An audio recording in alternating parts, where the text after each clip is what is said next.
Indivisible with liberty and justice for all. We are now ready for the approval of tonight's agenda. Do I have a motion? It has been moved in second. You have to make amendments to the agenda. With the minute. We have a presentation that's being added to the agenda with Dr. Maroon for the Dr. Phillips. No, that's been moved to July 7th. Okay, thank you. Okay, considering the amendments to tonight's agenda, inserting a presentation after the approval and before citizen participation, do I have a motion for approval? Second. It has been moved in second. All in favor of approving the agenda signify with aye. Aye. All opposed? Tonight's agenda with amendments is approved. We are now ready for presentations.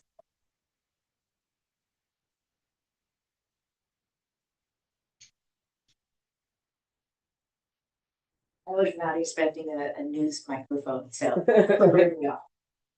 Good evening, council. Good evening, community. My name is Dr. Maroon. I am the chair of the Dr. Phillips Charities Eatonville Initiative Advisory Committee. And I'm learning to say that a little bit faster, but it's a lot of words. So we were here before committee 2 weeks ago and shared some updates. At that time, Councilmember Mack asked that I be present at committee meetings to continue to share updates. So what I can share with you this evening is that the advisory committee has met for its first meeting in June.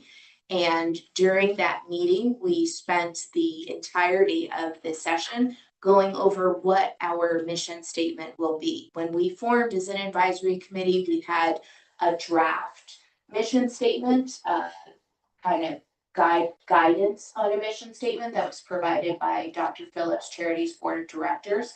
And we as an advisory committee have the ability to recraft that statement. The reason that the mission statement is so important, and when all is said and done, probably will have spent about 4 hours crafting it, is because it is our North Star. And words matter. And so I really want to emphasize the amount of care and diligence that the advisory committee members are putting in order to ensure that our North Star is set correctly.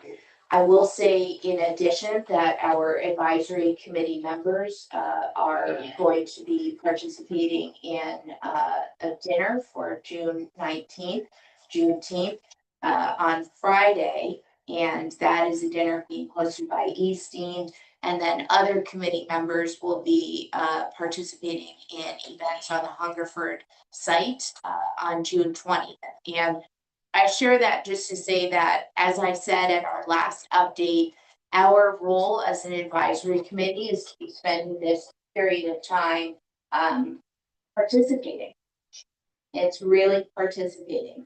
And again, I want to emphasize, I know a lot of times when projects and initiatives happen, people are used to being invited to workshops, and they're used to being invited to surveys, and then more workshops and more update informationals. First, it's important to re-emphasize that Dr. Phillips Charities is in due diligence. So for us as an advisory committee, the go button has not actually started. That begins when the land is closed. And the second piece I want to emphasize is what it means to be adaptive to the realities of community. And in community, too often, entities and organizations only come to the table to ask questions and to take next steps on what matters for them.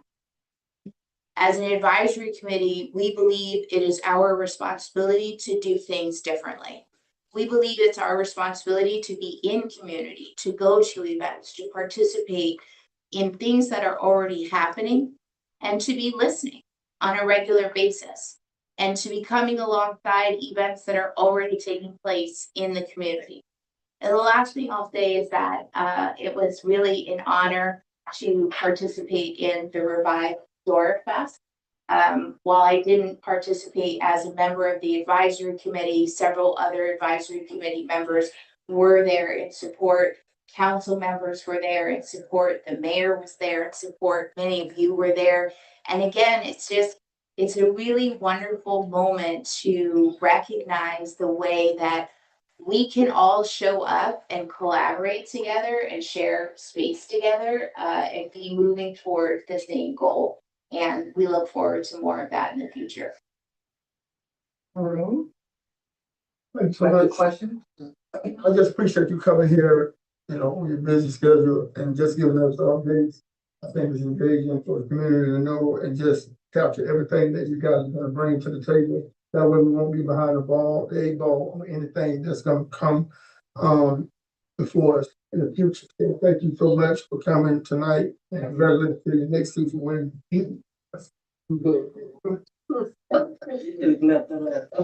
Thank you. Ready for citizen participation. Do we have any participants tonight? Yeah, the first two would be comments that was sent via email to the clerk's office.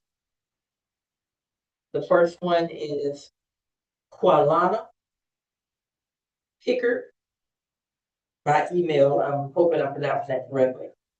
And her topic is resolution 2026-37, sent Tuesday, June 16th at 3:46 p.m. I do not support this resolution 2026-37. I believe in open government, transparency, making sure the public has a voice. However, this resolution takes a position on a lawsuit that is being decided by the courts. The town should not pick sides in a legal case before all the facts have been reviewed. Doing so could create legal and financial problems for the town. I am also concerned that this resolution could hurt future opportunities for the Hunger for Profit. Development projects can bring jobs, services, and other benefits to the community. The town should be focused on finding solutions that help residents while protecting transparency and public involvement. I support keeping residents informed and involved in decisions that affect our community. However, I do not believe the town should officially support a lawsuit that is still pending. For these reasons, I respectfully oppose this resolution and encourage the council to remain neutral while continuing to support transparency, accountability, and community engagement. Sincerely, Walana Pickard.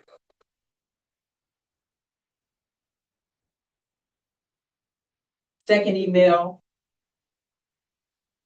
sent by Jasmine Reese, dated Tuesday, June 16th, 5:23 p.m.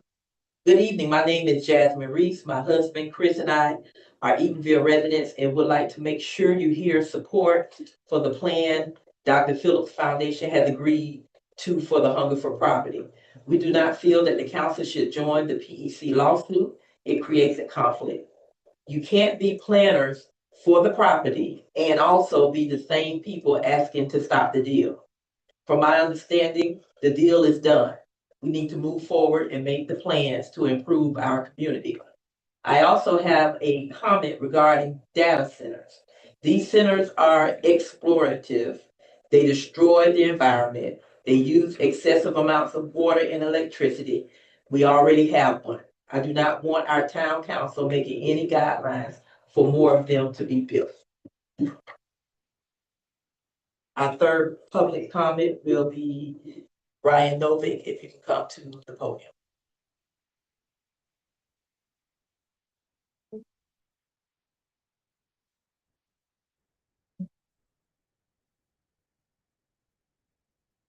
Good evening, Mayor, council members, members of the community.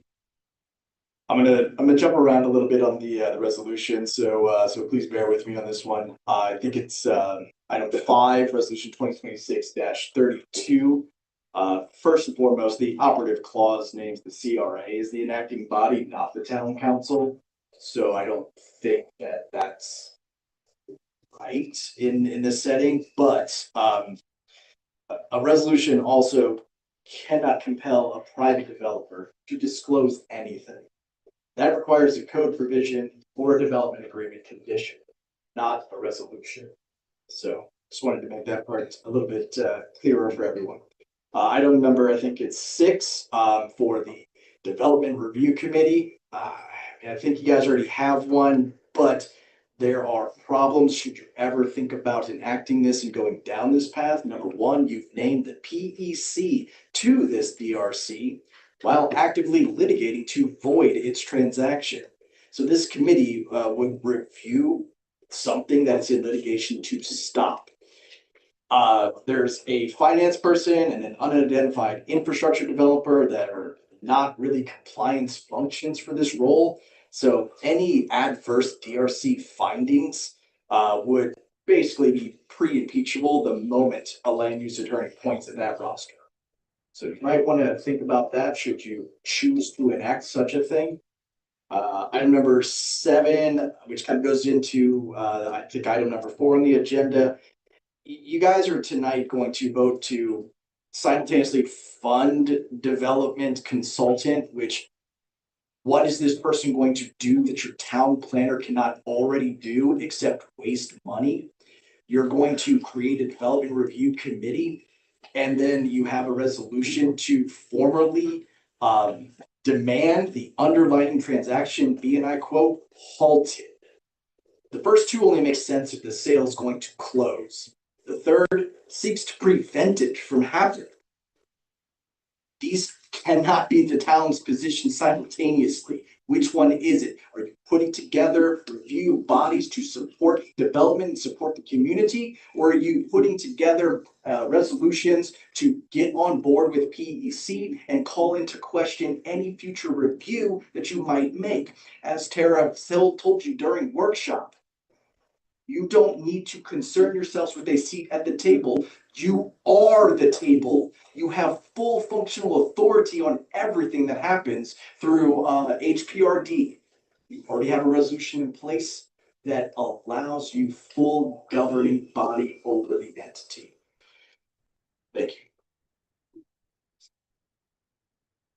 Our next one would be Ms. Michelle Ford.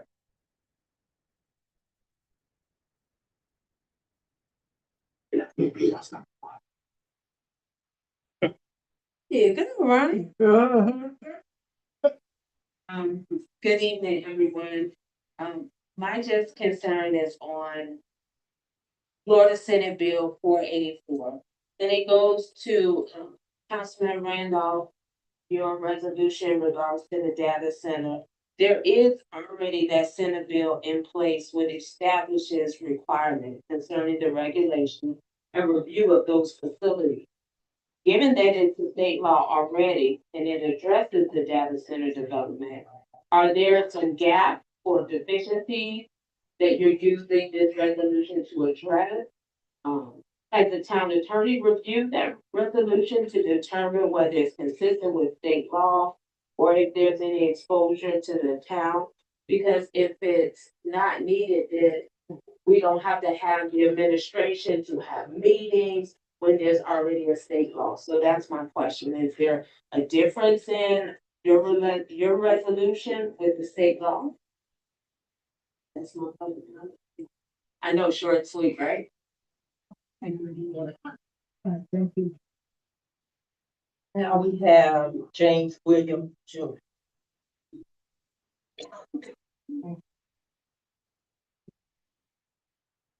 Good evening, Mayor, Council, and citizens.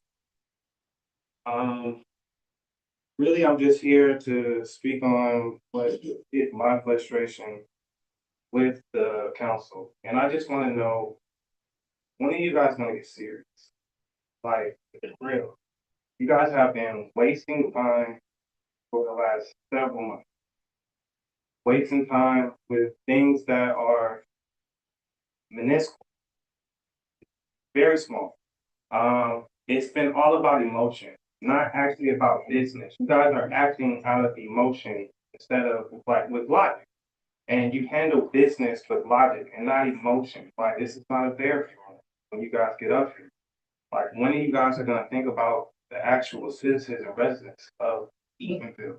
Like, you guys get up here with a personal agenda that accomplishes nothing. For, let's say, the last 3 council meetings, you guys argued about an interim position. Interim is temporary, right? Temporary, so that means it's not gonna last. And my real question about it is, and this is not a slight to Attorney Jackson, is what business could y'all not have accomplished with the last interim? Because as far as my understanding goes, the the resolutions, everything that gets passed is passed by a vote of 5.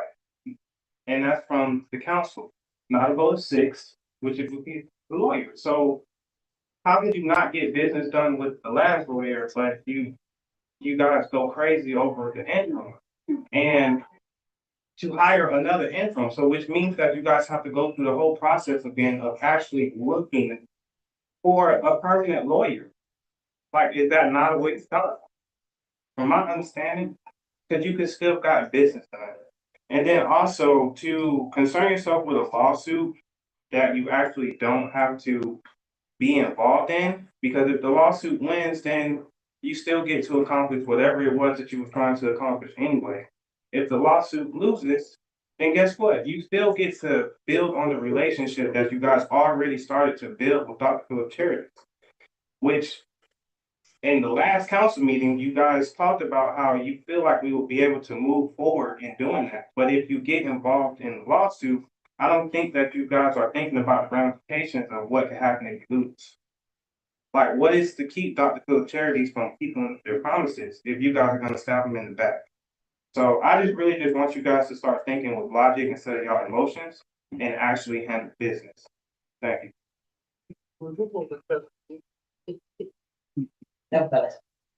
Right, we are now ready for the second reading, public hearing portion.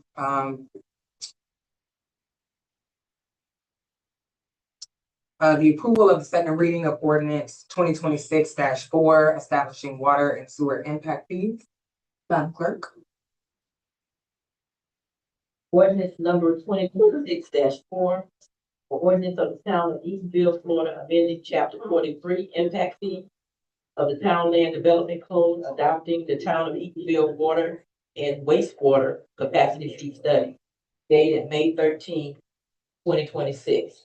Creating Article 6, water and wastewater capacity fees, providing definitions, legislative findings, establishing the water capacity fee and wastewater capacity fee, providing for the use of fees collected, providing for codification, conflict, severability, and an effective date. All right, you have heard the preamble. We will open it up for public comment. Do we have any comment from the audience tonight regarding the second hearing of this ordinance? If so, please join us at the left. Looks satisfied. All right, we will switch over to the council. Do we have any comment or questions about the second reading of tonight's ordinance? I have one question.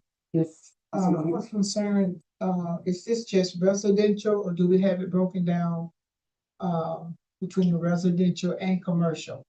Are the rates different? Councilwoman, it's for residential and commercial, it goes by the DRC, so then it'll be calculated based off of that. And I think Wendy talked about that last time as well as Mike Chase, and he was here for a presentation. So it's for residential and commercial. Okay. Then I said, then it's law, I'm pretty sure, I just want to ask you a question, have the attorney had an opportunity to review this for the last reading, the second reading? Yes, sir. Okay, and you're in agreement with everything that's within this process? Yes, sir. Aside from determining which option the council will select, yes, sir. Okay, thank you. Do we have any other council comments? Thank you. And before you do that, it was option B that was determined on the last time, Attorney Jackson. And it is also listed in the 1, 2, 4, 5th whereas and the 6th whereas for our reference. There is also in our packets which is Exhibit A, the fee report as well for your reference. All right, we will now close out the public hearing section of the reading of the second reading of ordinance 2026-4. And I will entertain a motion. It has been moved in second. All in favor of the approval of the second reading of ordinance 2026-4, signify with aye. Aye. All opposed? We have impact fee. Yeah, people. All right, 90 days from today. and to be implemented 90 days from today. All right, we are now ready for the approval of the consent agenda. I will entertain a motion It's already been moved. for the consent agenda. I think already. Vote on the, Did that before we did the presentation. No, it's the regular agenda. you can acknowledge the minutes, the dates of the minutes. In your packets and on the dais, for the approval of the consent agenda, you should have, council meeting minutes from May 5th, 2026, as well as May 19th, 2026. No, May 19th is not provided, they just make it. I'm sorry.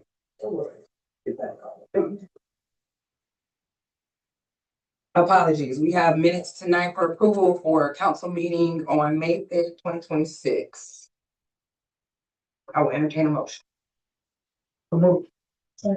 It's been moved in second. All in favor of approval of the consent agenda, please signify with aye. Aye. All opposed? All right, our consent agenda passes. We are now ready for council decisions.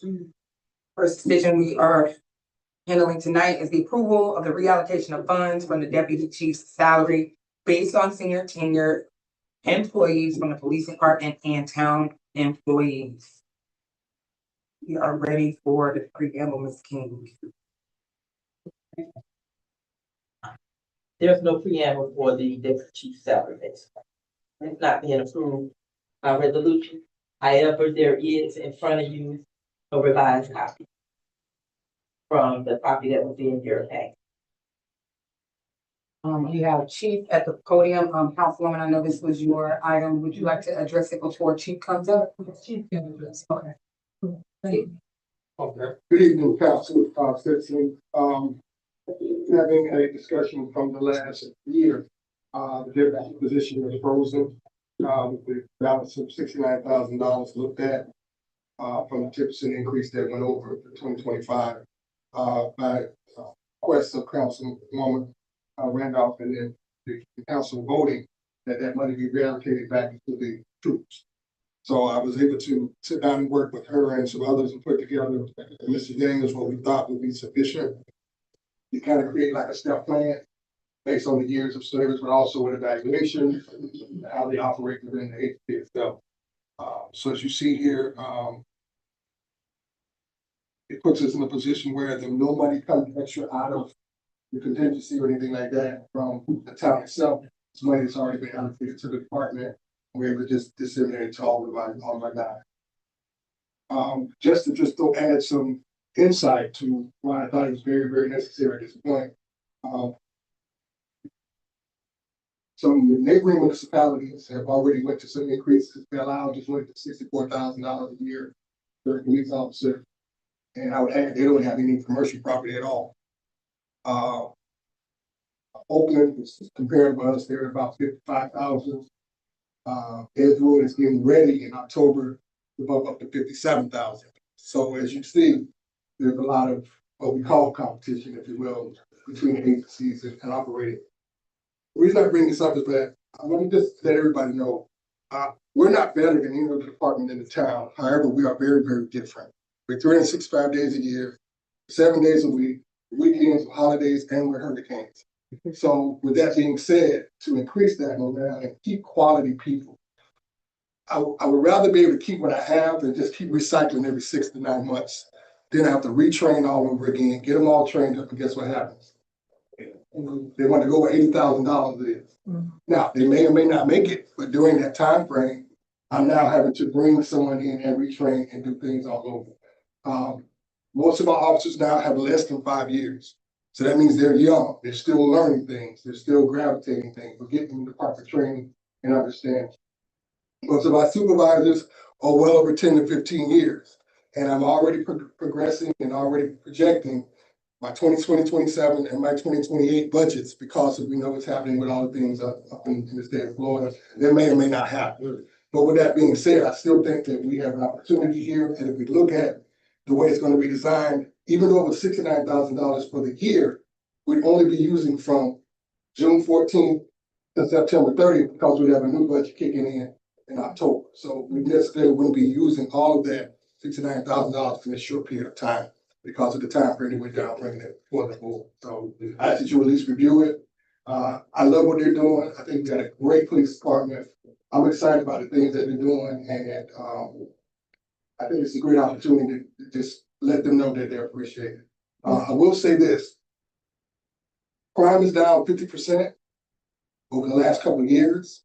However, my calls for service has doubled over the last 4 months, year to date, from 24 to 25. I was averaging about 600 calls last year. I'm now over 1,200.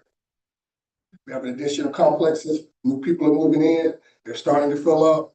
And most of our calls for service are not what we call proactive. We can't really get ahead. A lot of it's disturbances, noise disturbances, domestic, baby daddy, mama drama, things like that you really can't project for that. It just happens because they fight and they live together and they fight and they live together. So most of our other things we are addressing. We have a great group of reserves that do come in when they can. We'll be prepared for Juneteenth. I'm already thinking ahead for team takeovers, things like that. So I'm continuing to work with the FBI, FDLE, and the sheriff's office, both Seminole and Orange. So we're very, very prepared to start dealing with the things that may come up in that time. We continue to work with the night market, continue to work with whatever the CRA needs on the side as well. So I think it's a great opportunity, but I'll give you the floor to think about it. I will yield to Councilman. Yeah, I'd like to say also that with this effort has really boosted our salaries out of the $40,000 range up to the 50. So that is a tremendous, I've just got a crap for the officers for that.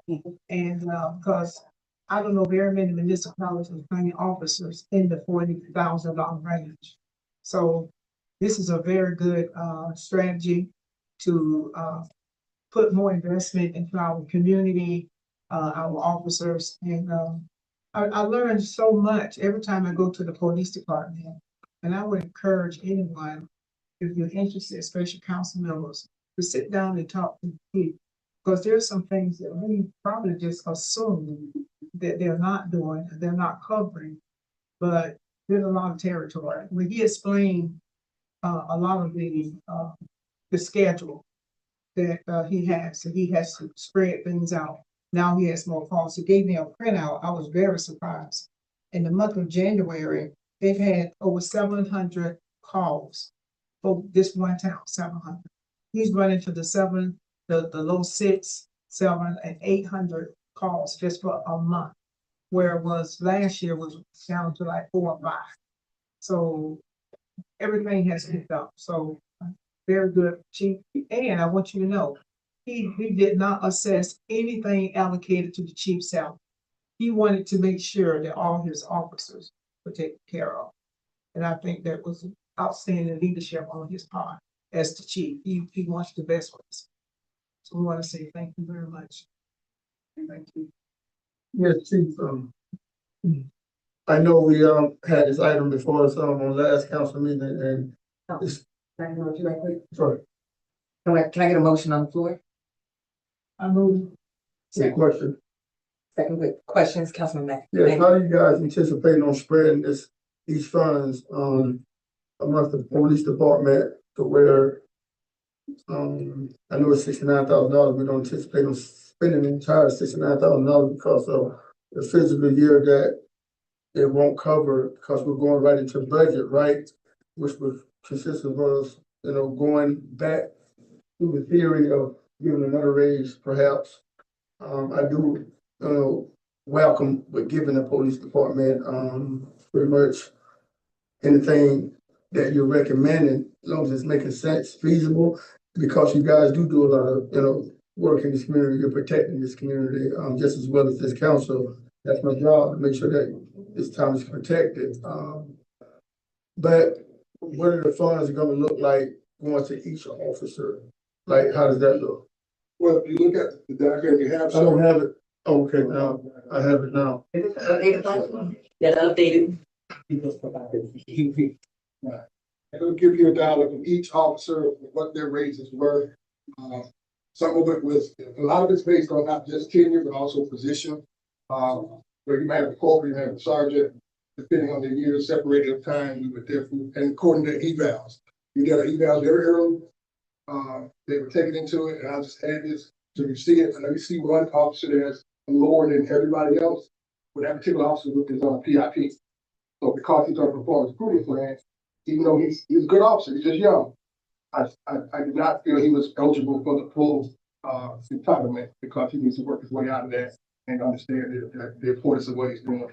So that was one reason why that's a little different from everybody else. What about the highlighted in the middle? I can't really read the executive assistants. That was where we had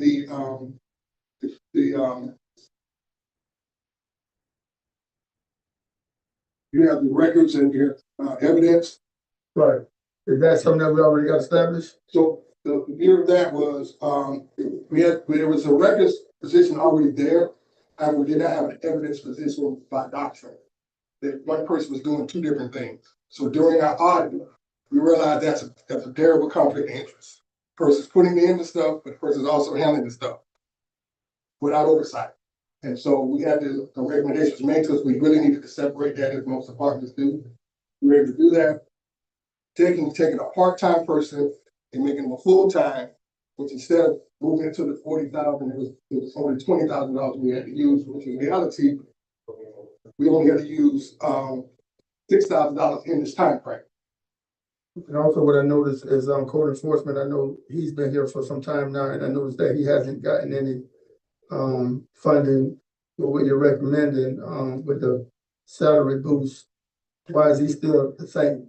Right. So because at the time we didn't have code enforcement under us, the recommendation was for the officers going into October. Now I only have to focus on that particular area because I wouldn't look to come back and try to get him again in October. I think being that he's in your department, he's up under you and you oversee him, I definitely think he need to be involved in getting some of the funding also because he's in your department. It won't be fair, especially with him being under your leadership and in your department, to leave him out. I can see about the new code enforcement position that you have, which is only part-time, but the one that's been here part-time, well, full-time, and he's been here for about 4 years, I'm guessing. And for him to get overseen with typically getting any funding, just as well as your officer, I think would be unfair. So maybe we need to revisit and kind of move some numbers around to where he can get some involvement with that. Like you said, we're not using the whole 69,000, so maybe you can find some kind of way to increase his salary as well, especially from where he's at now, because I know the scope of work that he does. It seems like a small portion, but this is a big community to cover as a code enforcement, especially one officer that is doing that scope of work. So we need to be very mindful of dotting our I's and crossing our T's and making sure that we're being fair across the board with giving these funds out. I'm not opposed to it, but I just want to make sure that fairness is being sought out, no matter what, especially with the budget you're approaching right now, because we're going to be potentially, giving other salaries out or raises perhaps. And we want to make sure that it's making sense. That's all. But that's my only concern right now is the code enforcement, which is full-time.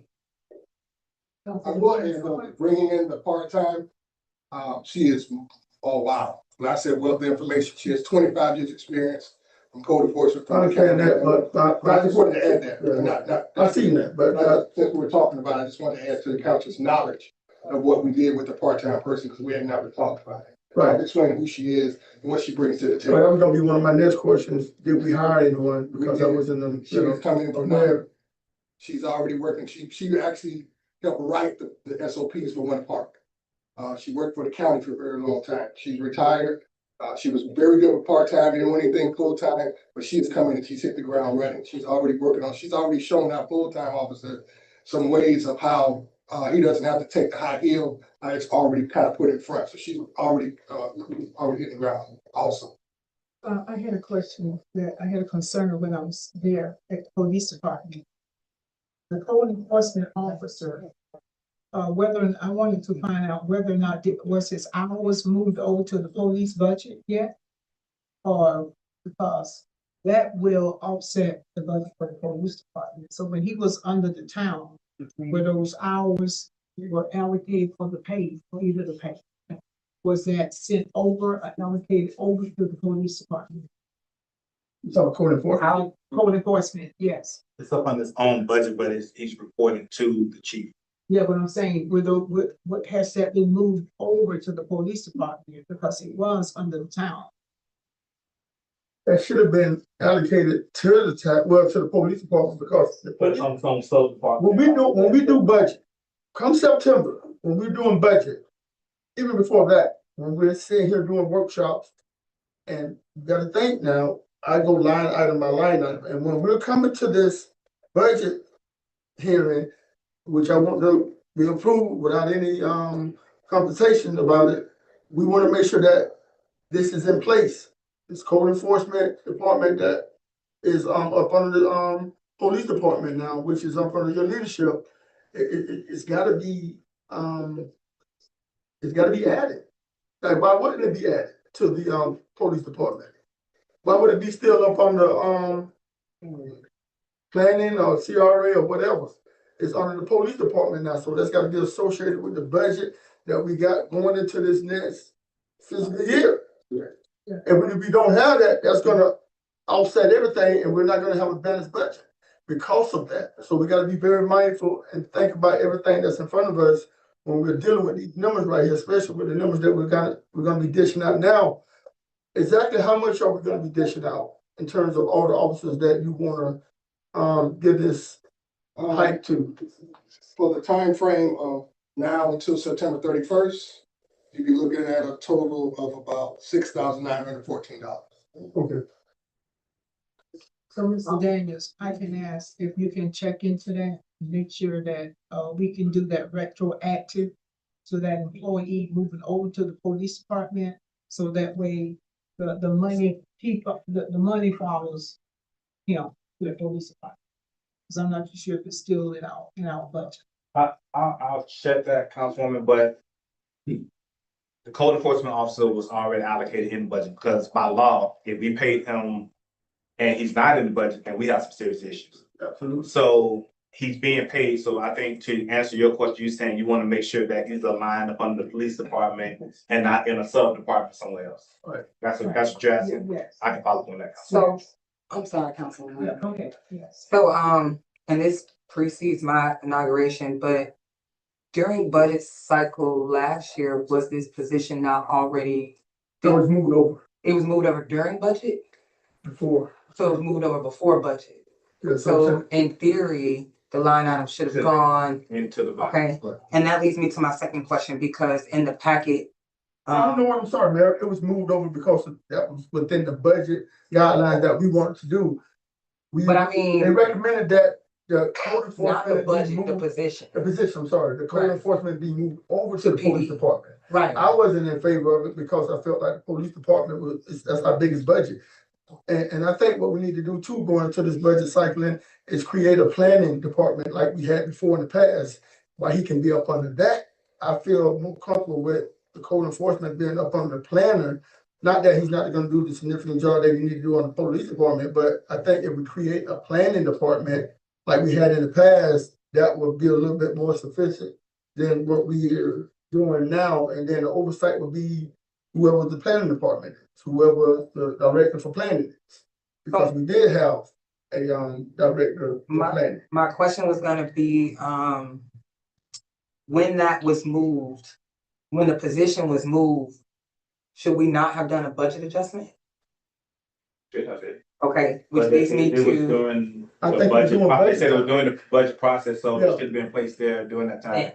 okay, so retroactive. So in the So it's not And I don't know- retroactive, it's just. But I mean, it was after the fact. Right. So in the revised version that we have, and thank you for the information, Chief, I don't have a budget adjustment form that was like the one that was provided in the original packet. So I don't have a way to see. It was moved during budget. No. I'm talking about tonight. Well, Tonight in the original packet, we have a budget adjustment form that's in the original packet, but the revised one doesn't have one. Councilwoman, for clarity, she revised that, that's why you got a brand new packet. Those other positions that she was thinking about allocating money to, she does not want to do that right now. Am I correct, Councilwoman? Which one, I'm sorry? Those other people that you had previously said that you wanted to do, Yes. because she was gonna move money out of the line item between the departments, but then Yes. her and Chief sat down and talk, and they redirected back to only keep money within the police department. Thank you for the clarity. Yeah. So that's what that clarification is. That's more than fair. But that's only what it could be used for, if it's under the police department, it can't go to any other Right. department besides the police department. So it just makes sense to do that. My clarity is what I need to know is how much is being dished out, which you told me. Thank you for the clarity on that. And we just gotta, I don't want to make it seem biased either, but it's just giving the police department raises. And I know we're gonna be tackling this during budget time, so hopefully these guys that are employed with the town could, be mindful of everything that's coming out of the pipeline. It's gonna be totally different than it was done last year with the whole 10% across the board, because it's gonna be a review factor of them being actually evaluated instead of just giving them. And they've had midterm, they've had midterm evaluations, and before we get to y'all at the end of this budget year, there will be another evaluation and with a criteria in place that's being developed. Right now. Correct. That'll be available for us in August, before workshop, correct? Correct. So 2 more questions. And Chief, I heard the number that you gave. I'm having a hard time reading the newer copy. It looks like the total allocation is 22 of the 69. Is that correct? But you're looking at, what it would be for the whole year. Right. If we're talking the whole year, we're not talking about June I'm to just talking September. about from June 14th to September 30th. It's only the 6. Yeah, because we'll be rolling to a new budget. Right. But when you're looking at the budget from the year perspective, From your perspective. we're talking about 22,000 and change. Am I reading this right? No, that would be the adjustment for that particular. For that line. Okay, so what's the Because I mean, total? the part-time person going to full-time, so instead of that salary, you're gonna be using a quarter of that salary. So what's the allocation adjustment in total for the full fiscal year? That's that last line item. So if you take that number, that last number, like the first person, Lieutenant 1 is showing 4,857 dollars, like 50%. What you would do then, because that's be the allocated amount, you take that number divided by 26. That's not what I'm asking. The line item for the salary for the deputy chief for the year 69,000. is 69,000. So even though we're doing just a quarter of the year, how much of the 69 is being reallocated? Can you tell me that? Not if we were starting in, if we were on October. 10-1, Okay. if we were on 10-1 of 25, and we said then we're gonna redo the, because this is something that the previous administration had already talked about and agreed upon. I remember y'all doing that. So for the full fiscal year of the 69, how much of the 69 is being reallocated? You go back to the department? Right, from the deputy chief to the, To the employee. right, Right, when Councilwoman sat down, it pretty much would have been the whole 69. the whole 69. Right, because there were some added additions. Right. We were looking at. Okay. That's fine. So then that leads me to my next question, which is, just proactive and preparing for the upcoming budget cycle. Are we keeping this position frozen? Yes. Okay. That's what I was trying to get to. Yes, ma'am. If you move to 69 and there's nothing left over there, then you're assuming we're not bringing it back. I did this with the assumption of knowing that it was gonna be the same thing the following year. Okay. I have known that this municipality doesn't have a deputy chief. However, I'm not saying it as a complaint.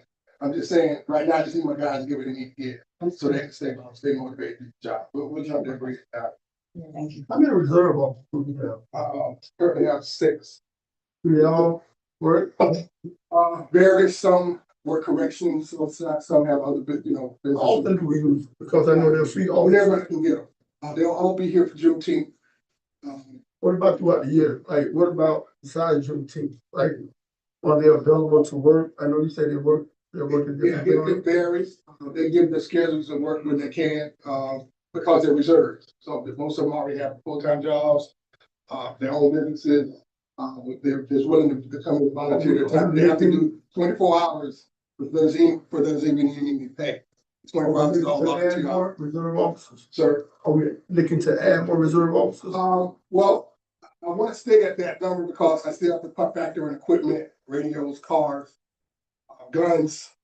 So for right now, I'm going to be reassessing. I do have someone I'm going to be speaking with about some maybe transitions of whether they can really help us full time or not. Because I know in the past. Okay. So but I'm assessing each year. I'm assessing how we can move forward. That we can. But I'm trying to get quality people at the same time. So it's just a factor. Something you just learn along the way.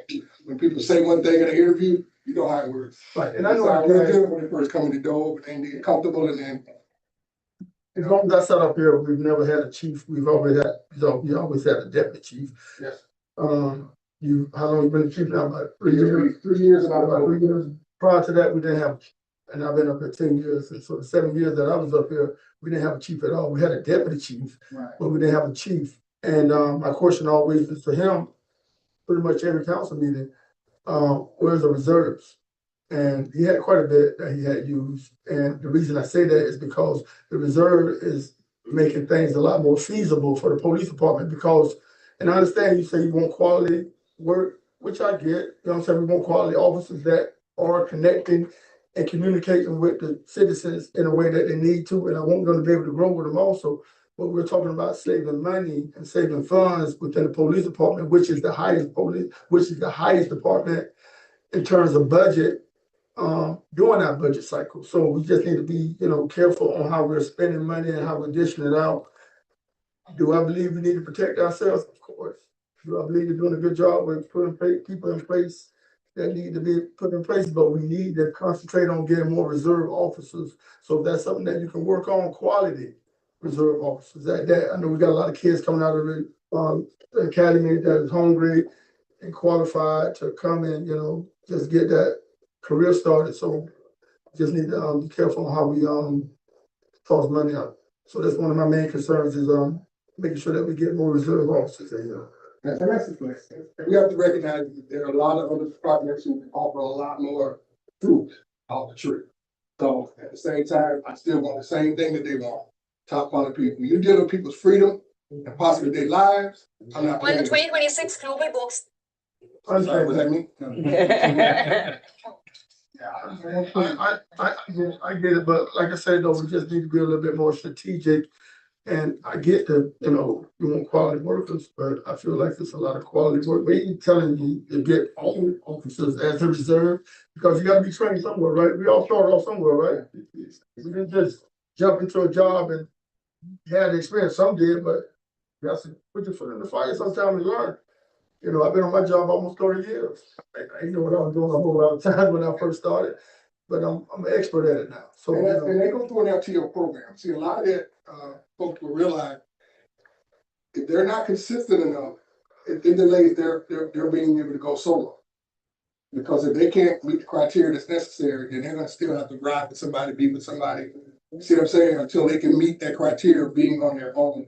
And so that's a process. So if they're only coming out once a month, it takes them that much longer than if they were coming 4 weekends a month. That makes sense. So that's the difference between a reserve and a full-time person. Full-time person is always working 2 hours. Well, maybe we need to look into the ones that you got as reserves to remove them and put the ones on there that are available. Because you seem to say that they're not available, and when you're not available, that means you can't work, right? So get people that are available to come and. That's what I'm saying. I'm in the evaluation stage of that. All right. That's all I'm speaking on. That's all. Thank It's you. working towards budget time, but I am working. Our, Because I don't got different chief. So I'm working, my hands are a lot, I'm not making excuses.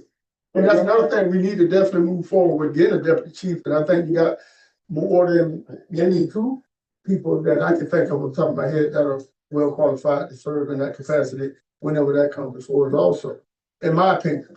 I know you may think differently, but me being in this community as long as I've been in this community, and I know you've been here with about 3 years, I can definitely tell you, I've seen the scope of work that a lot of officers have done within this town. That has a lot of experience. We're looking at 22 years, we're looking at a lot of years on here of people that have had experience, 22, 17, 19, 20, 18, 22, and 15. That's 1, 2, 3, 4, 5, 6, 7, 8 officers right there. I would just say they're doing good, they're doing a great job. I will also say it all look good to you, the man in the pot, or the woman in the pot. That's all I'm saying on that. I respect that. That's all I'm saying. Yeah. All right, sound like y'all ready to vote? Yeah. All in favor of the approval of the reallocation of funds from the deputy chief salary, please signify with aye. Aye. Aye. All opposed? Right, approved. We are now ready for the approval of resolution 2026-30. Thank you, chief.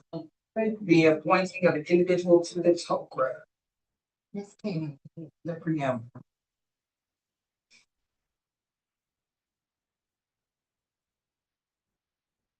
Resolution 2026-30.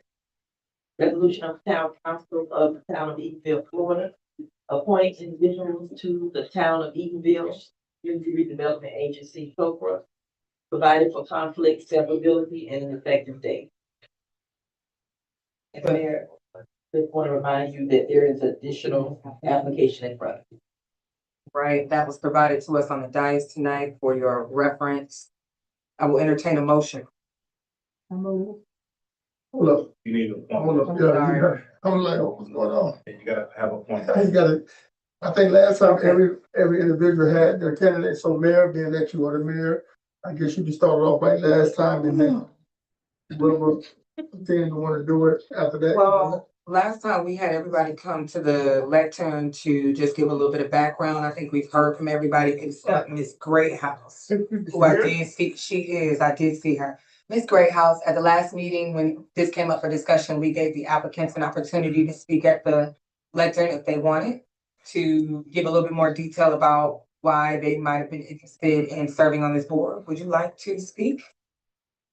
If not, it's okay.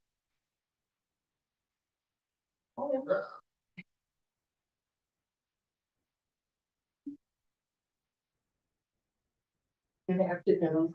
Good afternoon. My name is Linda Greathouse, and I live at 531 Catherine. The reason I'm interested in being on the CRA board because I served before. I'm interested because I want to serve our community and hold people accountable for what they do, what they say, and what they don't do. You need a strong voice who does not agree with everything everybody does. You need a strong voice who's going to support the town business, not your personal business, not I want to be business, but the town business. And that's what we need in our community because we are the citizens. Whatever y'all do up here, if there's a lawsuit, we pay. Whatever problem goes on in the city, we pay. You six may live here, but you got 2,000 more people who also pay. And I want to make sure that this town and the citizens, make sure I say the citizens, get what they deserve. Point blank. And I'm not a yes person. No, I'm not. Thank you, Ms. Graham. Thank you. Okay. So last time we went in order, the only one that we did not discuss last time was Ms. Greathouse. So let's start with Ms. Greathouse. And I will entertain a motion with the nomination of Ms. Linda Greathouse as the town council appointment to the CRA. Do I have a motion? So moved. Second. It's been moved and second. All in favor with the appointment of Ms. Greathouse to the CRA, please signify with aye. Aye. All opposed? All right, business. We have a new CRA member.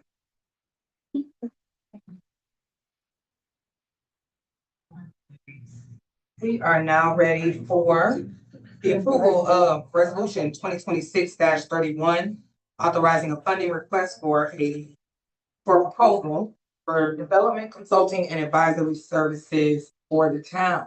Ms. King, the preamble, please. Resolution 2026-31, resolution of the town of Eatonville Town Council authorizing funding a request for proposal RFP for development, consulting, and advisory services for the town of Eatonville, providing for conflict, severability, and an effective date. You have heard the preamble. Do we have a motion? Move. Been moved. Do we have a second? Going once, going twice. Second with question. Right, Councilman Mack. I know this is something that was, brought to us on last council meeting and, it's back in front of us again, and I know it was a hard no for me. And I kind of explained why I think we actually tabled this item, but, and I kind of explained why I, moved to table this item because we've already got all the resources that we need in terms of everything that you're references to, with this particular item that you have here, with all the different departments that we have already. And I don't think we should be irresponsible with spending,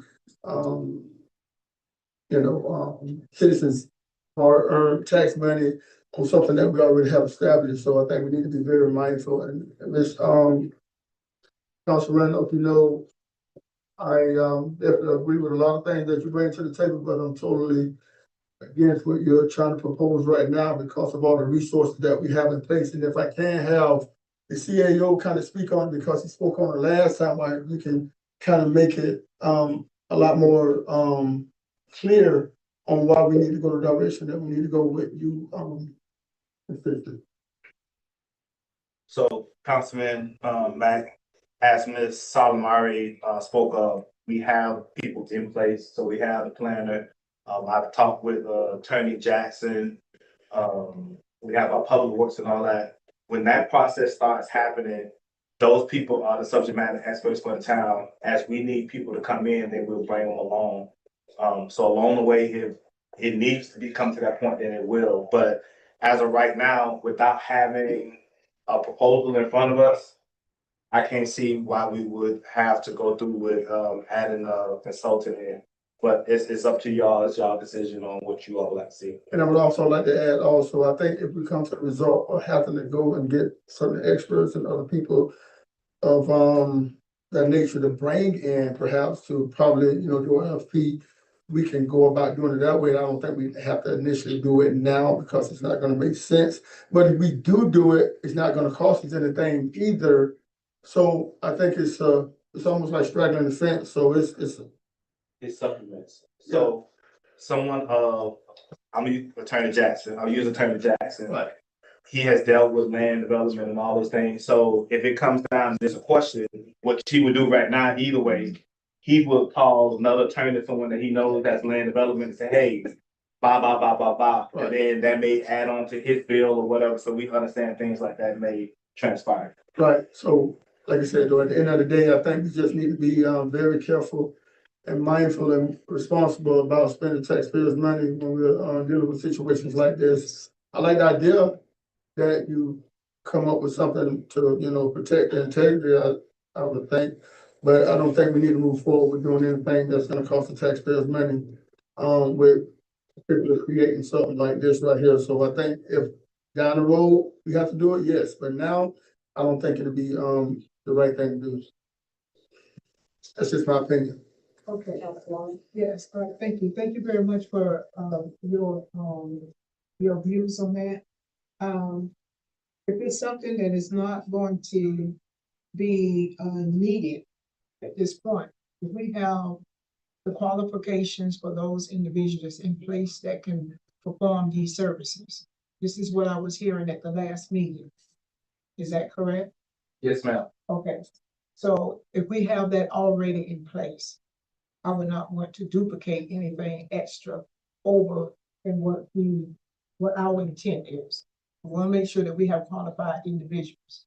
And I think Ms. Tara is very qualified. She's been with us now for 4 years, and she's done a very good job. So I would take that into consideration Yes, ma'am. at this time.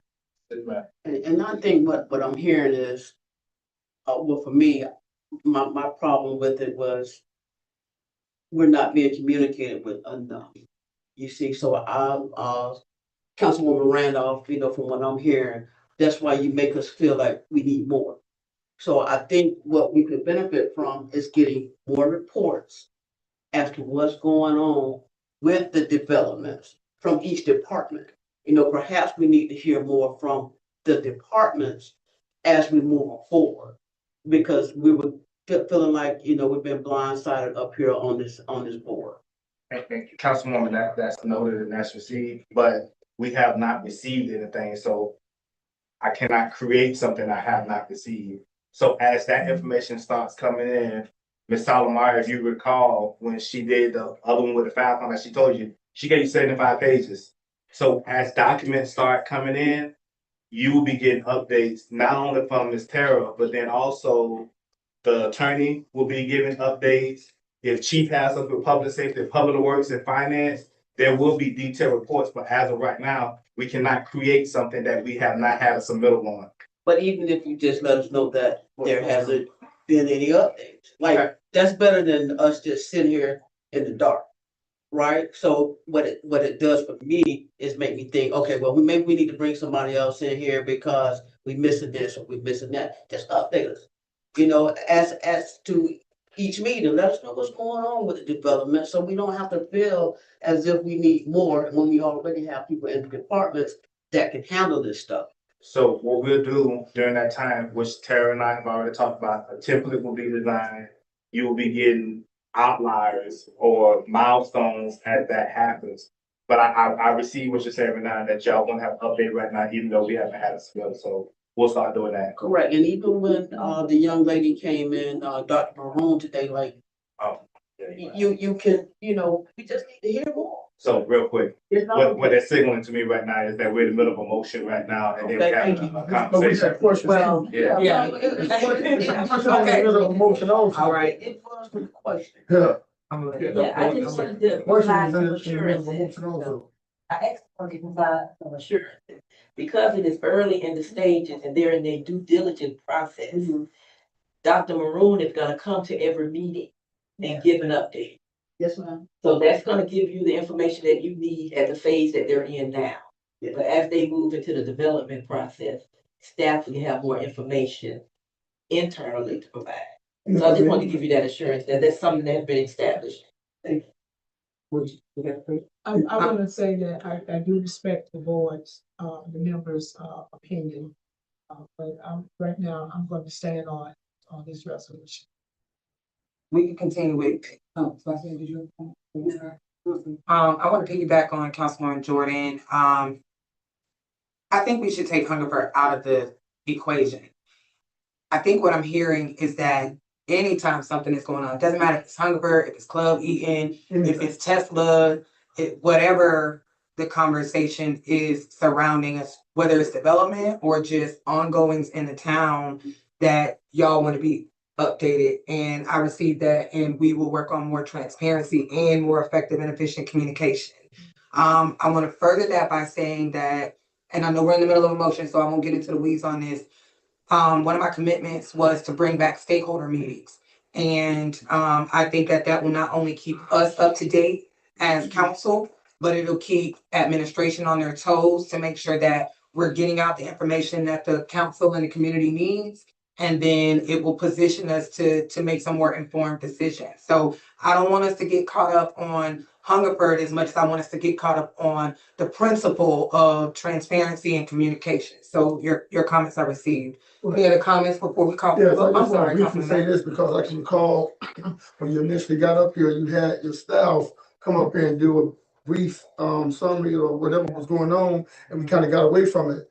And I think that's the problem that we're having, not being knowledgeable of everything that's going on within the town, because at the end of the day, we're the ones that make the decisions up here. And that's something that also bothered me that you said earlier, like an elephant, I don't forget nothing. You said that we're not privy to know, well, I ain't gonna say privy, but you said it's some things that are going on behind the back scene that we're not aware of or privy to or whatever with Miss Tara. And that kind of made me raise my eyebrows. I'm like, man, how are we not? And that's why it's more important that she get up to this podium and discuss anything that this council don't know I don't care what it is, while we can be, not, you know, we can be knowledgeable of everything that's coming before us before we can make that decision. So I know, we're in the middle of a motion, so. I'm gonna yield to Vice Mayor and then we can call for the vote. I'm gonna try to make it quick. So the staff can tell you the truth and nothing but the truth, but they can't tell you the whole truth if they don't know it, or if they don't have anything, they can't tell you. But one thing that you can learn about what they can tell you, what you can't, is make sure you start going to these classes and learn what our position is versus always jumping and attacking them, because the phone works, emails work. And I think I get on their nerve because I'm gonna call them about everything, but the phone work, email work, all you have to do is just call and talk to them. But coming up here to do the vote, I'm done. I do it because I want the public to know. I'm done. That's why I Do the do it. vote. I don't know about you, I don't wanna know things secret. I want the public to know. We ready for the They vote? will know eventually, so let's do the vote. All in favor of the approval of resolution 2026-31, please signify with aye. All opposed? Nay. Nay. The nays have it. We are now ready for the approval of resolution 2026-32, community engagement for AI and data. Ms. Randolph, this was also your item. Did you want to preface before we get into the preamble? Preamble, and then did you want, we missing the preamble, please? Okay, and just so you know, there is a discrepancy in the content of the resolution that will have to be considered when you do your motion. Right, and that would be the now therefore clause. Therefore, Should be resolved by the town of Eatonville, not the town of Eatonville Community Redevelopment Agency. Yeah. That being said, we are ready for the preamble. Okay, resolution 2026-32, a resolution of the town council, the town of Eatonville, Florida, establishing community engagement for the Al Data Centers, providing for conflict, severability, and effective dates. You have heard the preamble. Do we have a motion? Second question. Councilman, let me yield to Councilwoman Randolph. I skipped you the last time. Let me let you start and I'll yield to Councilman Mack. All right, thank you. I know there's a lot of concerns about this issue concerning the data center, specifically the Holstein, because it's in our community. And I just want to make sure that everyone is very clear on what this is all about. It's basically about to ensure that we have measures in place to protect our community. That's what this is all about. I cannot change what happened years ago when that decision was made, that particular center will be here in Eatonville. But I do know one of the things that needs to happen, because there has been a lot of information and people want to know exactly what is going on. And you probably hearing a lot that's on national TV and the different data centers going around the country. There's possible health hazards, maybe environmental impacts that we need to be aware of.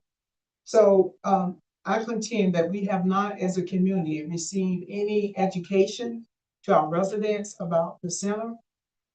We've been hearing lots of things about the water consumption, the electrical power services, just the environment, the noise, and all those things.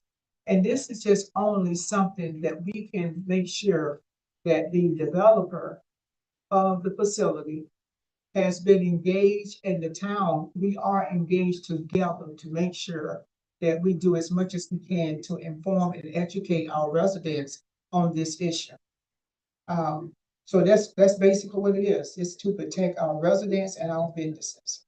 Now, since I am addressing this, Mayor, if I may I be sure, can I just ask Ms. Mundy a question as to whether or not do we have adequate water supply in our town for the center? Once they turn the switch on, do we have enough capacity for water? Ms. Mundy, you can come forward. If you don't mind, I ask that question. Yes, ma'am. Okay.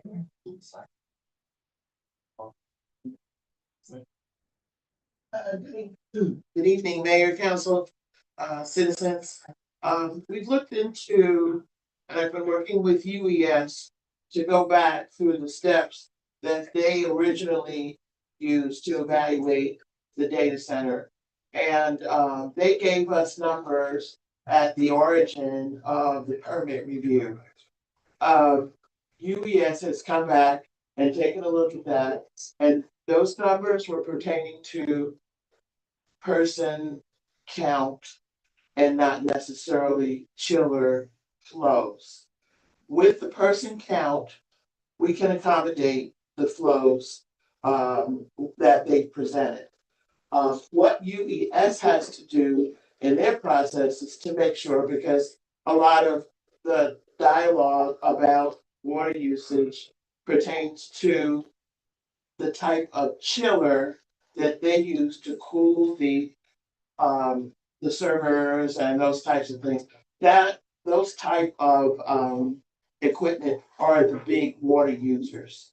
So they presented that they weren't going to have the water use from the chillers. What UES's role is to make sure and confirm that the chillers that they had proposed when they submitted are the same chillers that they installed.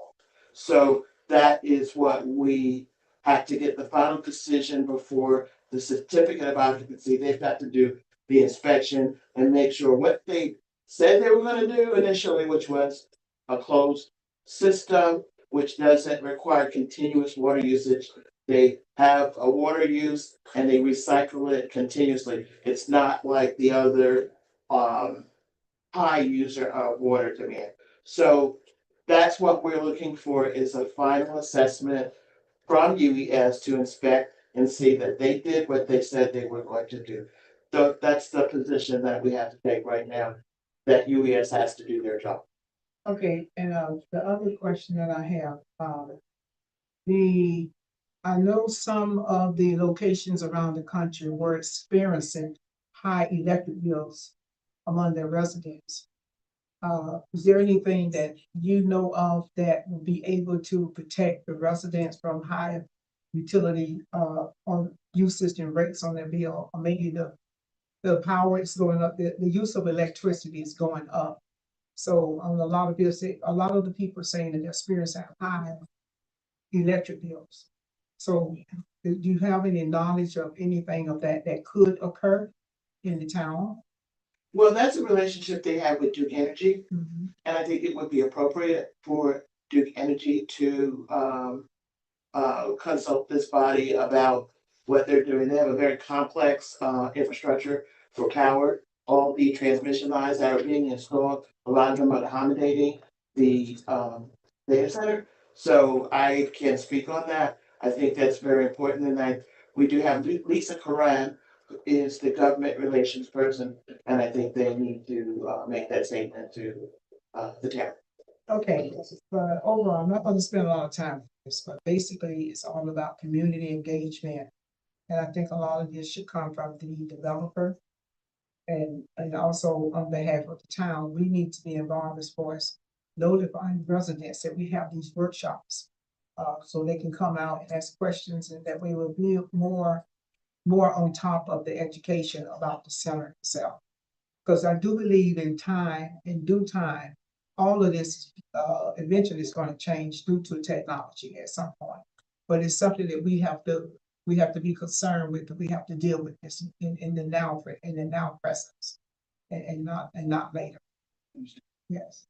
Before you leave, Ms. Money. Yes, Mayor. Councilman, before you leave, Ms. Money, Councilman Matt has a question. One question for you. Being that you're essentially the engineer and the public work director of this town, and I'm not opposed to what Councilwoman Randolph is suggested in terms of community engagement, because I feel that we need to do that if we're behind the eight ball. Now, from your expertise, do you think this is something that we should push forward with doing in terms of having an engagement with the community? Because I don't want to have any scare tactics and having people thinking other things that are not perhaps happening. Because I know I spoke with the CAO reference to how the water usage is going to happen. It's going to be like a one-time thing that would occur that is not going to really cause cause any harm per se for the town, because that was one of my great concerns there. Because I've heard about the different stories about all these data centers throughout America and globally. So I want to make sure that we're down our I's, crossing our T's, and not putting the cart before the horse when dealing with this situation. So from your expertise, do you think we'll have any issues with this data set? The data center owner has to speak on that, number one. But number two, this is a very unusual situation where the public, the general public, gets information about the the disadvantages of data centers and how they're impacting our communities. So it's very, and it's not like we're building manufacturing facility or anything like that, where people don't know the intricacies. You're getting barrage daily about whether it's NPR or Breakfast Club or whatever. Everybody's getting this information. So I think it's important that that information is shared with this specific data center that we have. Every data center is not built the same, so I think it's important that I think we should, before they open up, get And I some have to clarity. prolong my question, but I think it's important because I was one of the ones that recommended them almost 6 years ago that you come before us, just like we had Dr. Phillips come here and gave a presentation. I don't care what it is, you can be talking to whoever, we need to know about it, right? And I can appreciate Dr. Maroon coming here and giving a presentation like she did tonight, like I asked of host Dime, and have yet to see him in here. And that's a problem for me, especially when you're in our community and built a facility of this nature right here, and you got great concerns from citizens, because I speak to these people all the time regularly on their great concerns. So I know it's something that you don't think that normally should happen, but I think I'm gonna go along with Councilwoman on this and having more engagement with the community, because I think they need to know everything that's going on with this data center that's across the street here. So I'm definitely not opposed. I'm with you on this one, Councilwoman Randolph. Thank you, Money. Yes. Michelle, or did I ask you a question, Michelle? Miss Michelle? You had asked a question when you were at the podium. You had a question? Did you had a question? I wanted to make sure that I covered. Yeah. Not from the audience, you have to come to the podium. I just didn't want this to move forward without answering you asked me a question. Yes and no. I mean, the Senate bill does say that the city should have info meetings, so like, that's why I was like kind of confused. Okay. Do we have to have a resolution or not, or just schedule the meetings because it's gonna be law effective July 1st? That was the question. Thank you for it. So Thank you. my comments are, data centers are essentially already in our code. They are essentially moving into a new building, which we understand it's not the same. It's not Costco that they're moving into. So we understand the impacts of that. But with the expertise of UES, with Director Mundy's work, again, communication and flow is important. Also, I heard the questions about the energy. I do know, if I'm not mistaken, Attorney Jackson, companies like FPNL, Duke, TCO, they have started to implement tariffs for high utilization customers, which essentially host time would fall under that category.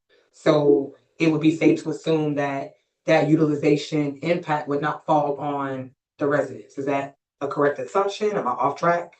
That is my understanding as well. Okay. That they were great for that. Okay, but I definitely hear the desire to maybe have Miss Lisa come by and speak with us.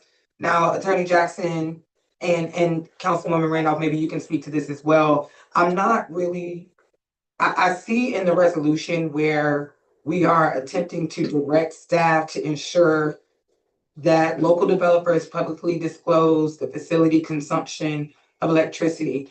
And I'm not a Juris Doctor, but do we have that authority via resolution to direct staff to make a third party do something that they legally, let me stop right there. Do we via resolution, have the authority to direct staff to make the developer disclose information. Your resolution.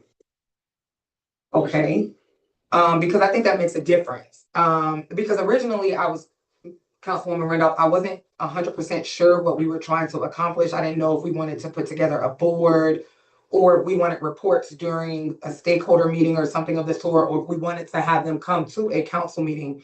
But via the resolution, I was concerned that we don't have the authority to force number one, staff or a developer to publicly disclose that information. I only remember a presentation from Mr. Manning once or twice over the last 2 years. And I know that those conversations were primarily about his CO and not his utilization. So it's clear that the conversation has shifted from a $200,000 influx of cash in response to some infrastructural improvements to the impacts environmentally. So again, it kind of just leaves me in a position of wondering what position we're putting the town in by passing a resolution that doesn't actually give us any authority to do anything. I think, in my opinion, I think what we're trying to say is, I believe what is implied is that we should have community engagements. At some point, I would think that he would want to participate or provide information. If they can provide information, we have done our part. As long as we have disseminated that information to the community, that's what we need to do. Because at some point, if we don't react in a way, we could be liable for whatever happens in our community. We could be pointed as the responsible body because we did not inform the public of this particular issue that we're dealing with. If there may be an issue, may not be one.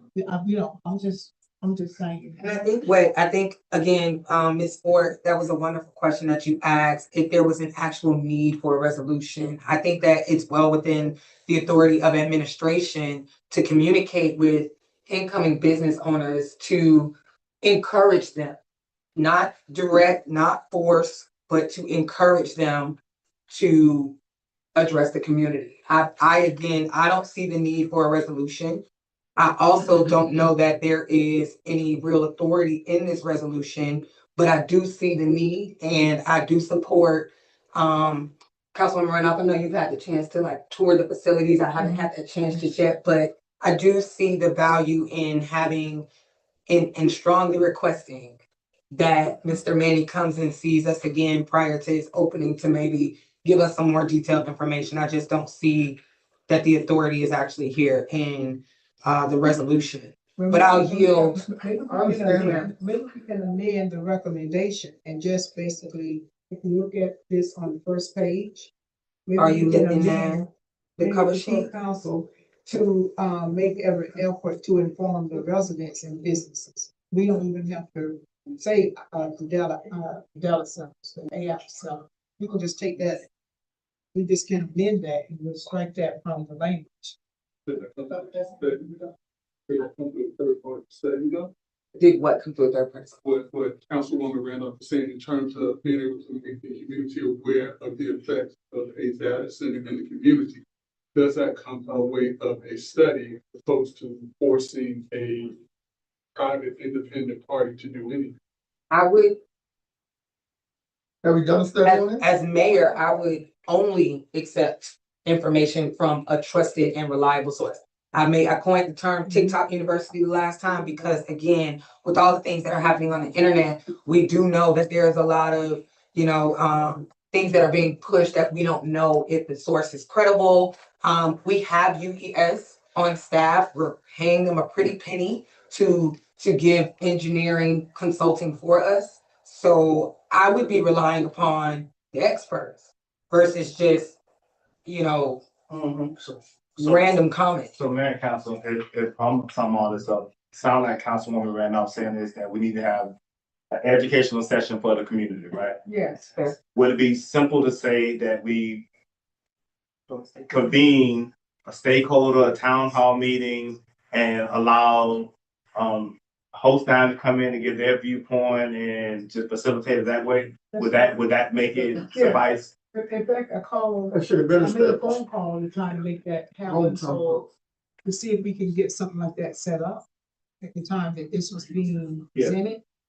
So if we can do something like that, that would be great. Because I think to your point of what you're trying to say, and Councilman Mack is saying it should have happened a long time ago, that would have been done during the development agreement, if it hadn't been outlined during that, saying, hey, you gotta do so many this, but you can't. I think that. I think that was something that I strongly suggested. Was it in the developers agreement? I believe so. It's been 6 years, almost. So we're talking about a long time now. And I know me personally sitting behind this panel, I said to man in person, I said, listen, we need someone beside, whether it's you or someone that represents your company to come up here and give us the same thing that I suggested Dr. Phillips do, up here every first and third on Tuesday, to give us some updates on what's going on with the construction. And Dr. Phillips haven't even started construction, and they're understanding the process by coming here and giving us updates. So there's no excuses at all. So I don't just fault you as a CEO, I fault the CEO before you. Because this is Well, I something mean, that. that would have been a fault of when the developers agreement, when I wasn't even in this position. So That's what that I'm would saying. have to be determined in council. But I know, So, but it's something that should have been implemented regardless of who's sitting in this seat. It should have been established to go by these guidelines every time. Like, hey, listen, new CAO, these are the guidelines and stipulations. Mr. Manning need to come in here every council meeting and give us an update on when the occupancy is gonna be done, because we're going on 6 years now that we've been anticipating the opening of this facility that hasn't yet happened yet. I ride past it every day and don't look like they're nowhere near close. Being finished. That's just my opinion. Look, I was gonna say to the attorney, if things are not stipulated prior to the developers agreement and all that, at the town, can we come back afterwards to say you have to do this, do that? Or should that be stipulated before in the developers agreement? I think it's stipulated. Asking if parties can agree to stipulations after the developers agreement, they can. Will they? I don't know. I do remember this developers agreement, because it was on the town side. The CRA was also trying to be a part of that. But I would like to take a look at that agreement also, just to see if there's any language in there that helps this council as well. And $200,000 is associated with it also, and I think that was a part of the agreement that we did give it to them for infrastructure purposes also, because that was the reason that they wanted the $200,000 because of infrastructure projects that they had in place. With the agreement that they will come over here and give us updates, to my recollection. Yeah, I see which one that, and I'll give it a question. And even if they didn't, they haven't been here. I think they should have took the initiative to say, you know what, let's go over here and talk to the council and get them some updates versus sitting here hiding behind the shield. We haven't heard anything. I haven't. Have you heard anything from the office in terms of when the completion is gonna be done, when they're anticipating on having the OC for it? We're looking at almost 6 years. When would it actually be 6 years? Next month, August, I think. As I stated about a month and a half ago, when I talked to Mr. Manning after meeting with me in the Public Works, he's shooting for July 1st. I can only go by what the developer tells me, and we go for that, but I would sit down with Attorney Jackson and we would evaluate what would be next steps. Are we ready for the vote? Yes. All right. You've heard the preamble, been moved in second with comments and questions. Madam Mayor, I believe I heard that there was an amendment to the. Oh, I'm sorry, Councilmember Randolph. Yes, did you want to vocalize those amendments? Yeah, we want To your resolution? we want to strike the wording where it says AI/data based on your explanation that you made earlier. I think we can just take that out. I think it would change the whole thing. We just want to make sure that we are engaged in public engagements, information, and education. So where exactly are you making an amendment, in the preamble No, or it's down here about on the cover sheet. on the cover sheet? Okay. So okay, because we're approving the resolution, not the recommendation. It's section 1. Is it right? It's section It needs to be in the resolution that we Yeah, make it should be the amendment. resolution, not the cover sheet. Okay, so section 1, the town council of the town of Eatonville does hereby effective immediately upon the passing of this resolution, direct staff to ensure that local developers publicly disclose the facility's consumption of electricity, water, noise, and visual blight to the community through community engagement, ensuring that information is provided to the residents in a form that will address their safety and environment concerns. Where do you want to make an amendment, Councilwoman Randall? Okay, I think the issue was direct staff, wasn't it? Yes. Attorney said it can't be done. Well, Yeah, we gotta scratch it. Well, so you can direct staff, in terms of if you would like to them to gather information. That's why I said, do you want, how do you want to do it? What you cannot do is the development, developers publicly disclose the facility's consumption of electricity, water, noise, and visible blight. That's the issue. I'm gonna let you ask that question to Councilwoman Randolph. I don't see the need personally for the resolution. I think that we can direct staff to provide Right. updates via a stakeholders meeting or a public forum, even if it's a charrette. Even if we schedule something just for them Yeah. instead of a general stakeholder meeting, I agree. maybe we do a community charrette or a community engagement meeting specifically with the business owner. So I'm gonna yield to Councilwoman Randolph if she still wants to make an amendment. Well, I still wanna make the amendment, it's not gonna change anything, because it's gonna be the same thing what you're gonna do without the resolution. So. So just scratch it and let the administration have it. Okay, so scratch the whole section 1 or scratch direct staff to ensure? Whatever we can do. leave- Scratch direct staff. Okay, Attorney Jackson, I'm ready to go. Motion, so you either have to vote down or, yeah. So we're gonna do it anyway. We don't need a resolution to do it. So, yeah. But we don't have to amend it. So, well, what we can do is we can entertain a motion. You can rescind the second and the, Yeah, I'm in saying the my second. motion. Let me say my second. Already, I can keep my second and just vote it down because we don't need a resolution to do it. That way, we ain't even gotta amend it because we don't need a resolution to do it. You just, a mayor, since she's over all administration, hey, listen, this is what I need you to do. We go over all administration, so she would point at the CAO, who will point at whoever we need to point to in every department to get this done. It doesn't need to be a resolution. That's what I'm saying here. I'm in agreement with the community engagement, but we Not can do that without the resolution though. So we have a rescinding of the second. Do we want to rescind the motion or do you still want to go through with an amendment? he's rescinding the second, you'll need another second. I need to rescind the second. No, Oh, the motion. I rescind my second. You would need another second, it's just he's rescinded his second. Okay. I second. No, Okay. you made the motion. About the amendment. You don't- Oh, with the amendment, do I need to Yeah. state the amendment? So the amendment, the motion with the amendment is on the floor. There's been a rescinding of the second. We need a rescinding of the motion, correct? Correct, unless there is a second to this motion. So we if there now need a is, so second. Councilman Mack has rescinded his second with the amendments. If there is a second on this board for the resolution with amendments, signify. And if I second, I'll rescind my second for the motion for the resolution also, because I believe I did. So we have a rescinding. Would you like to rescind or would you like to? Okay, so we have a rescinding of the second and a rescinding of the motion Yes. and it dies. We can carry on. Okay.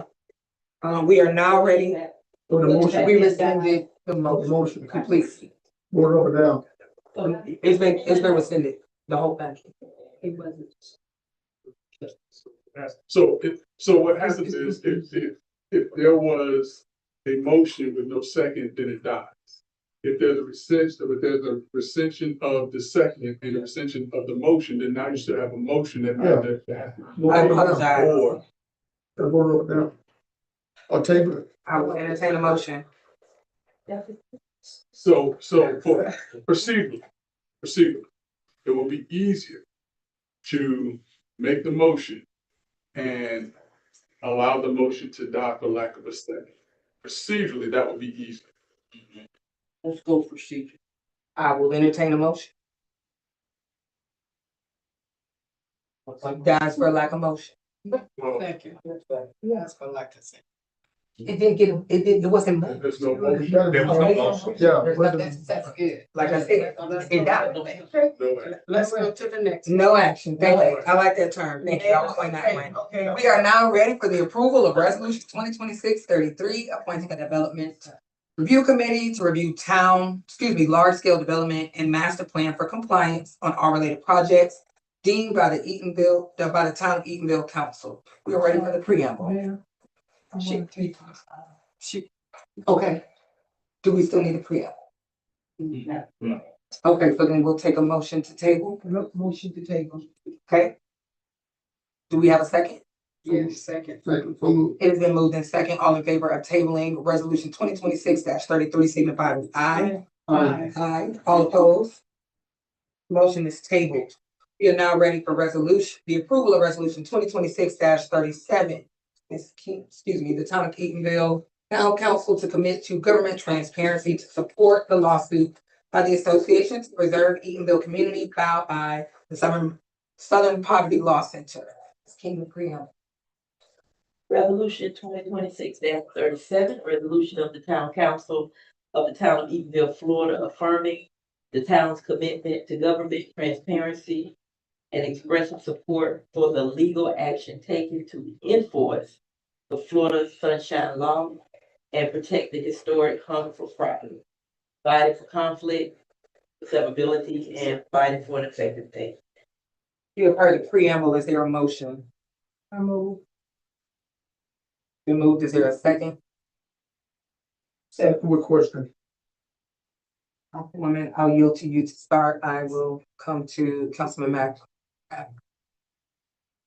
Okay, I will yield to Attorney Jackson.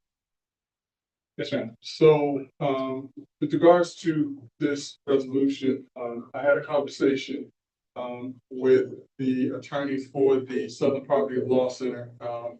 I was asked to have that conversation on my own volition.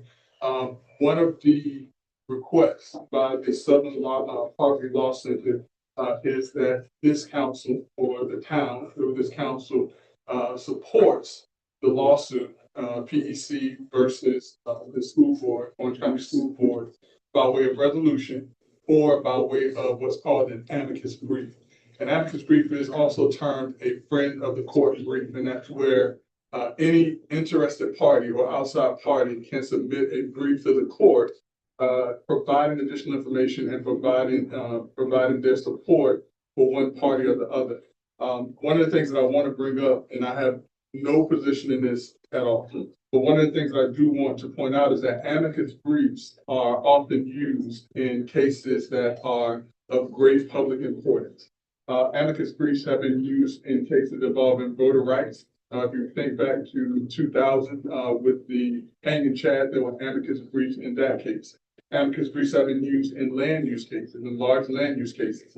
They've been used in environmental protection agency cases where you would have companies or communities that would file amicus briefs or they used to call them, at one point in time they were merit briefs, but amicus briefs to provide the courts with additional information about their support one way or the other. And the courts use those in order to help make a decision, believe it or not. The Florida Bar has actually done articles about the use and the import of amicus briefs in the right case.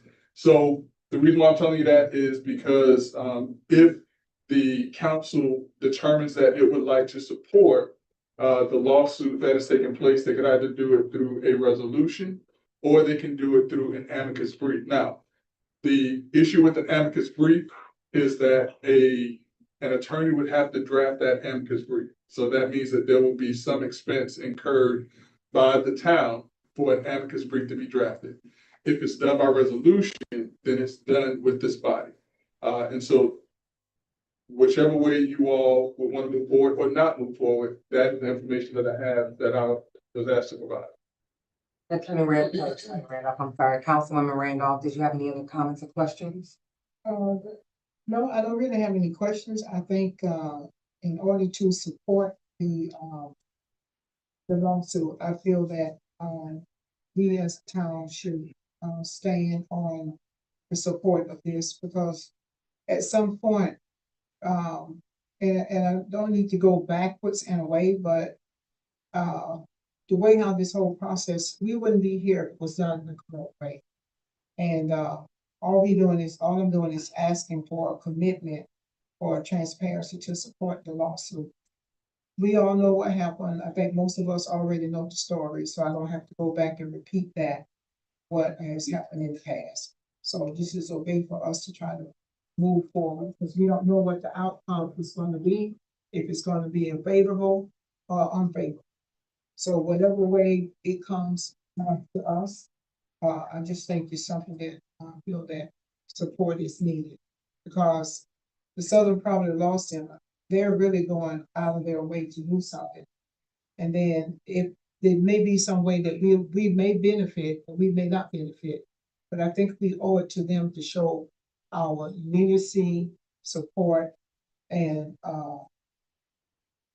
comfort as far as rally around them to support whatever is going on right now with this. If I may, well, I don't want to sound cliche, but, if you would have asked me this 3 months ago, I would have totally been like, hey, yeah. But I think, from a professional standpoint and being a legislator in this town, it's a lot of things that happen in your life that you don't necessarily like, right? And this is one of them, what happened, but I gotta be the bigger person at the end of the day because I gotta protect the integrity of this board just as well as this town. And when I have concerned citizens that get up to the podium, and some of them are the same ones that voted me up here, so it's my diligence and my obligation to make sure that I'm fulfilling the need of making very educated decisions while sitting up here. I know we make a lot of tough decisions. It's a lot of tough decisions that you make up here, but I'm definitely opposed to this right here because I feel like we're building something with Dr. Phillips that could be tremendous. And we're actually working on something that's gonna benefit this town, I think, because I think we need to definitely get in more communication with them.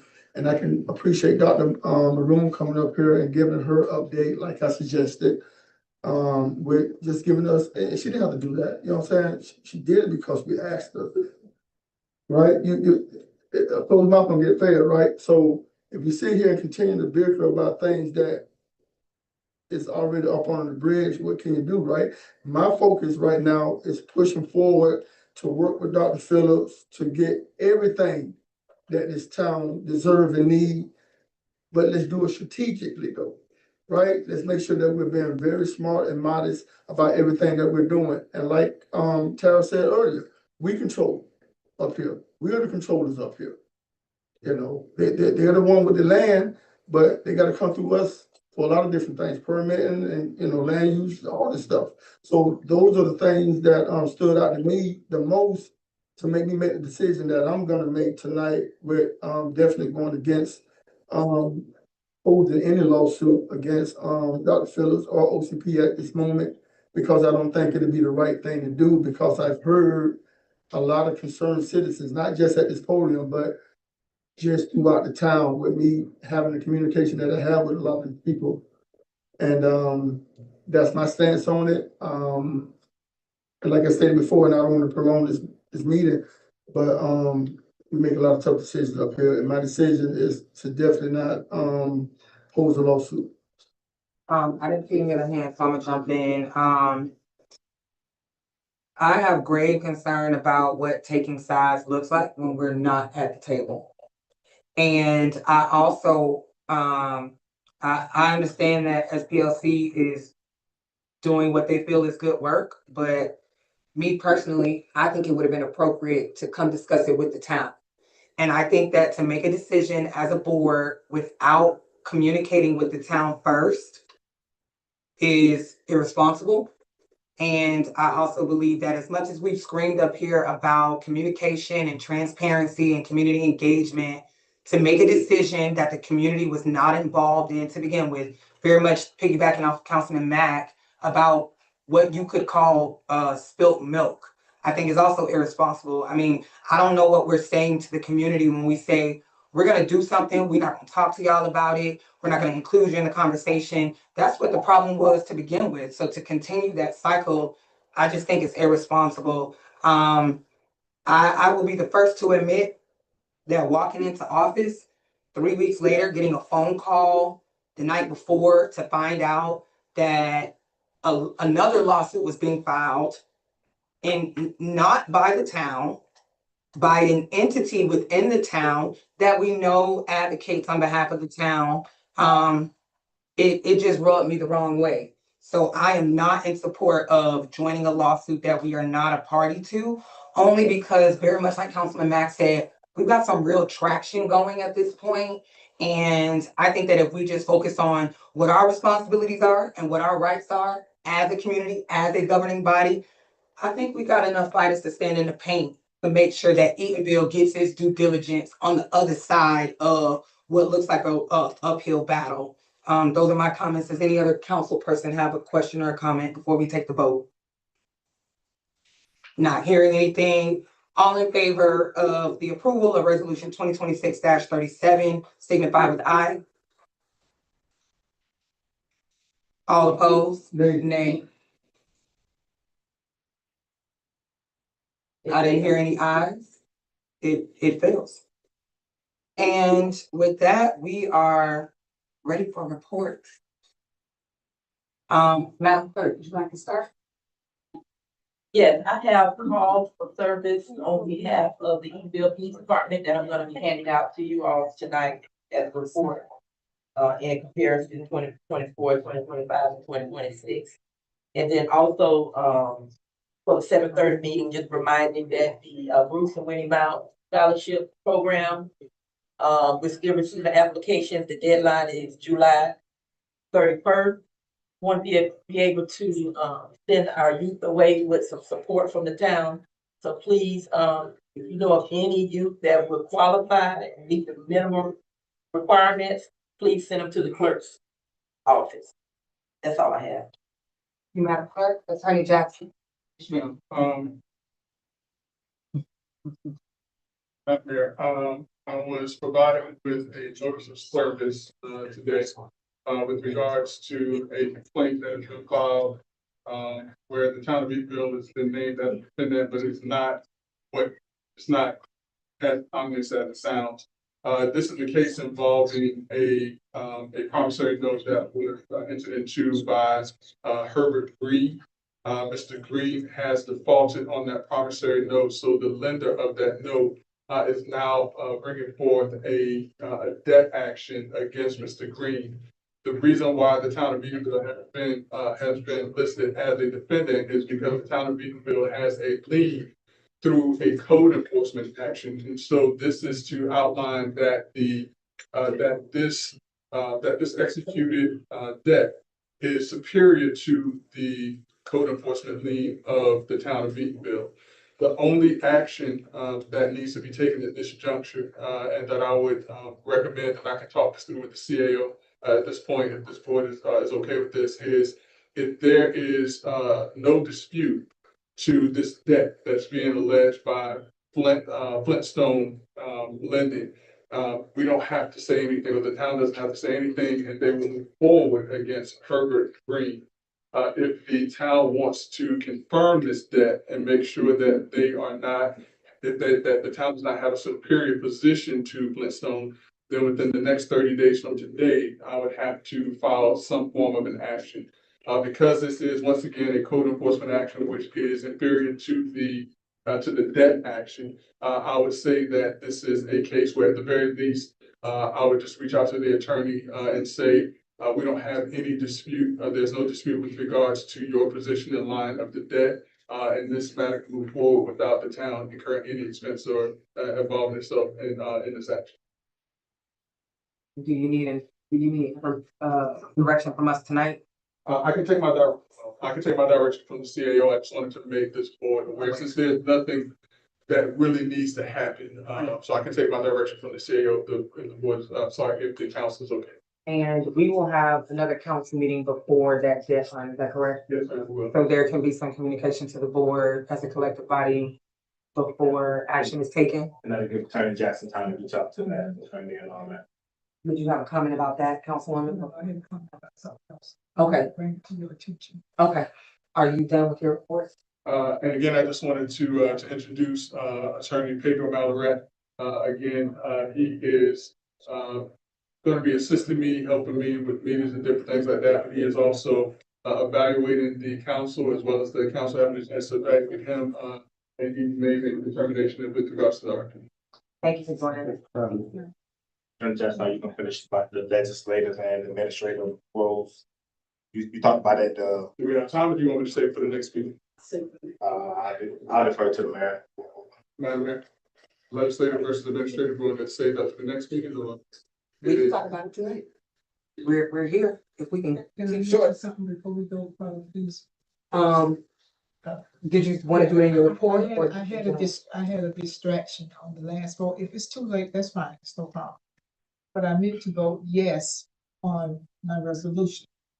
But I was distracted, so it went over my head so fast, so I just wanted to know. Would you like it to be reflected in the record instead of going back? Yes, I like to reflect Well, madam- yes, Well, yes vote. I was just distracted. what I noted, is that, and correct me if I'm wrong, is that, Councilwoman Randolph was silent as to the vote. Silence is an affirmative vote. Correct. So yes, Correct, because she did not give a name.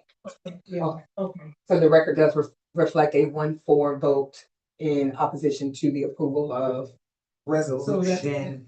How many vote for and how many vote against? 4 nays and one aye. I'm the one aye. Yes, ma'am. Okay, just want to make sure. Vote was solid. Okay, so we have, 2-3. I usually call a roll call, but I didn't hear nothing. So we have, do a roll for the call. record. Do a roll call. If you can.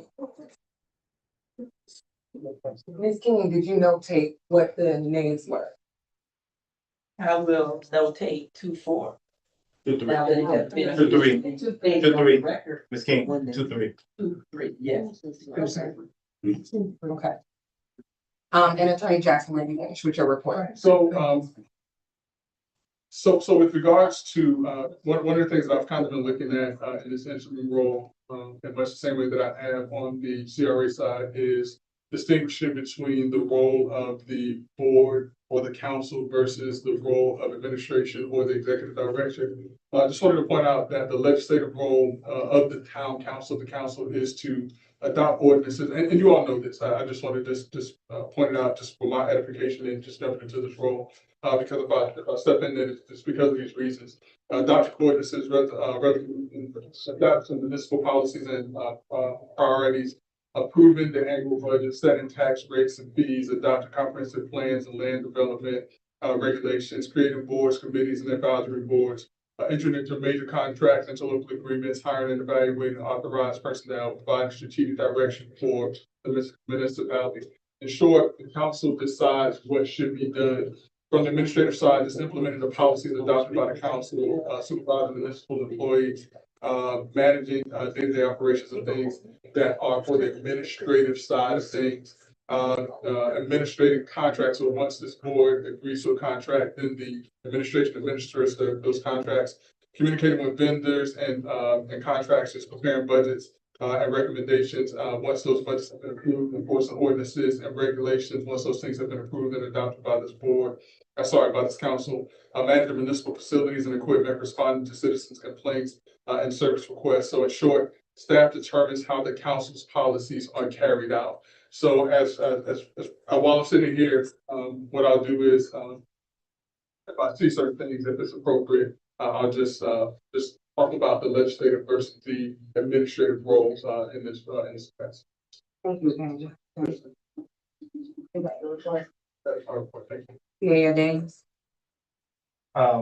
Mayor, council, quick report tonight. So we are in the process on the administration side of looking at budgets. We are going to be preparing 2 budgets. I'm calling them a Cadillac and a Pinto. I'm just being real. You know, class I went to, we talked about it's going to be a Cadillac or a Pinto. And the reason being is we have to start looking at what the implications can be from what's going to happen in Tallahassee, what's happening on November 3rd election.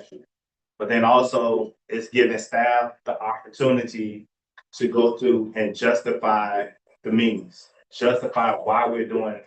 I heard Councilor Mack has been saying that, you know, we've been doing it like this. I would take that from my historical preference of hearing, this has been the earliest that we've ever started looking at budgets. We haven't. But we're doing this, and staff understands that they have to come with justification. So I'm not accepting just coming in and turning in the budget saying, hey, I need this money. you need to be able to justify why you need it with documentation. That's how we become good stewards. So workshops for you all will start between August and September. Ms. Gibson is coming up with a schedule for that. What I'm asking from the mayor and the council is recommendations from you all by July 15th. So by July 15th, I'm asking for any recommendations from you all, and that also goes to your legislative objectives. I've sent you all an email. I've been saying it for like over the last month, and there's a reason we're asking for your legislative objectives is how can we properly plan a budget if we don't know what your plan is? Because we can go through all this work of saying this is what a balanced budget is, and then you all throw a wrench in, and then we're trying to figure out or scramble. Do we get rid of this? Do we get rid of that? But if we know kind of what objectives you all have in mind, then we can properly plan and be able to give good feedback. Back again to Florida Legislative passed House Joint Resolution HJR 1-F. Everybody knows what that is. That save our homes from excessive property taxes. That's what's on the ballot come November 3rd.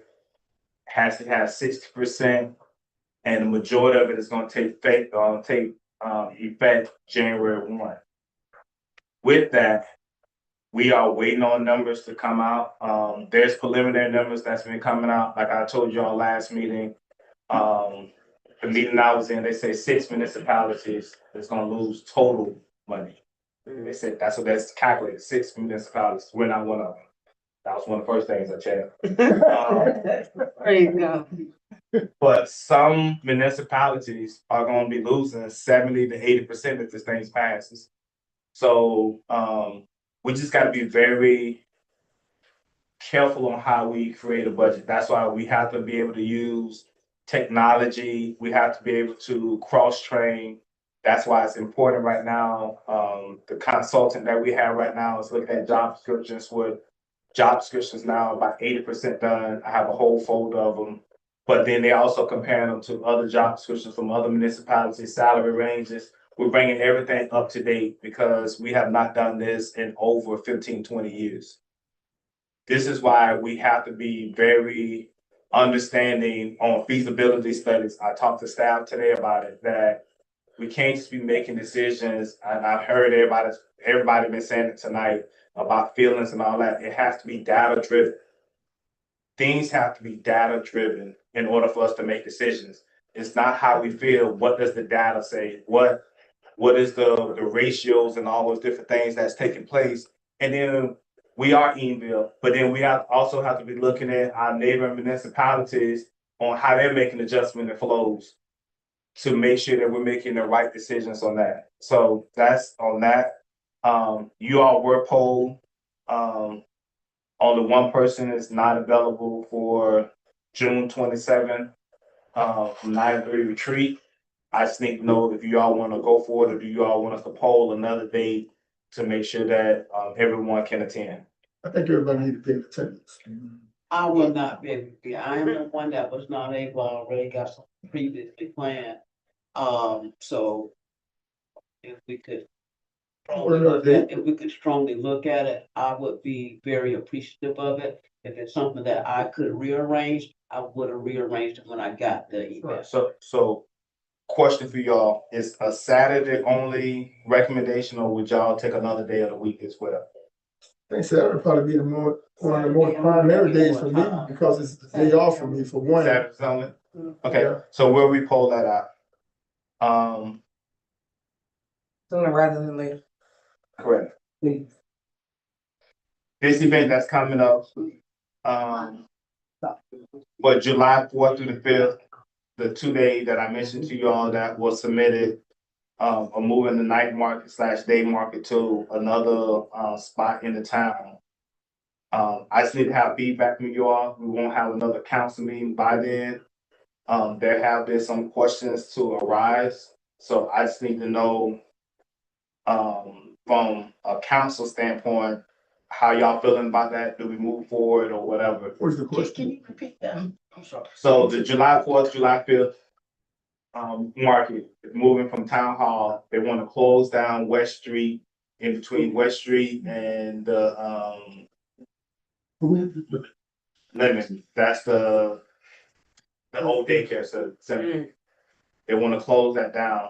There has been some questions from Tara on that. Also, I rose a question today that we have permits getting ready to go through right now in reference to the club. And so I talked to, and I see attorney over there shaking his head too. I talked to the architect today and I let him know my concerns. Because part of that is they're gonna have to tilt some walls. It'll be safe, they said, but they have to tilt some walls, cut the slab and all that. And we're talking about allowing a possible event to be in that area. I'm looking at a high risk right now. I'm just being honest. Why are we going away from the town? Is that something that he suggested? Or is that something that we're pushing him out? They're talking on with the CRA. It's supposed to go to the CRA lots, and then I think they I decided. know, but why we're to the conclusion of going through CRA versus the town like it were? Like, why are we at this point? Why do they have to move? Why are there nothing to move? There's something that It's not necessarily they have to move, but there has been some concerns from some of you all and other people about being on town property. They were trying to make it bigger because of their. I haven't had any issues. So it definitely ain't come from me. I think it's a great event. I think it's something that we need. We don't have anything else going on in this community. Why would we move it from a place of significance like this? Because and it's safe here also because of where it's at and the gathering with the kids. You got the park right here. You got the actual where the vendors be at, and then the police is out here. The police presence is very high. They're making sure that they're protected. And I do have a great concern with it being on the West Street because of it being so open down there. Well, It's a little bit more intimate here. That's why it makes better sense to have it here. Well, popular solution, I say it should be next to the library because also, Councilman, things that have been allowed to happen. The road on the adjacent here cottage is not supposed to be a part of that. It's only supposed to be the town's parking lot. So that has been allowed to happen where the roadway out here has been impeded too. Let me ask you a question. Have you had any injuries? Have you had any close calls? Have you had any police presence? Have you had any violence? Have you had anyone call the police while being in this particular area during the 1885 first? I attend every last one of them. Every last one of them. And I'm not sitting here saying that I want to do it because I'm in attendance of every last one of them. I think it's a great thing in our community. We don't have anything going on in this community. And I talked about that last meeting. Nothing significant going on in this community besides this. People really look forward to the 1887 first, as well as the bicycle. I do. Ain't nothing else to look forward to besides going to another city.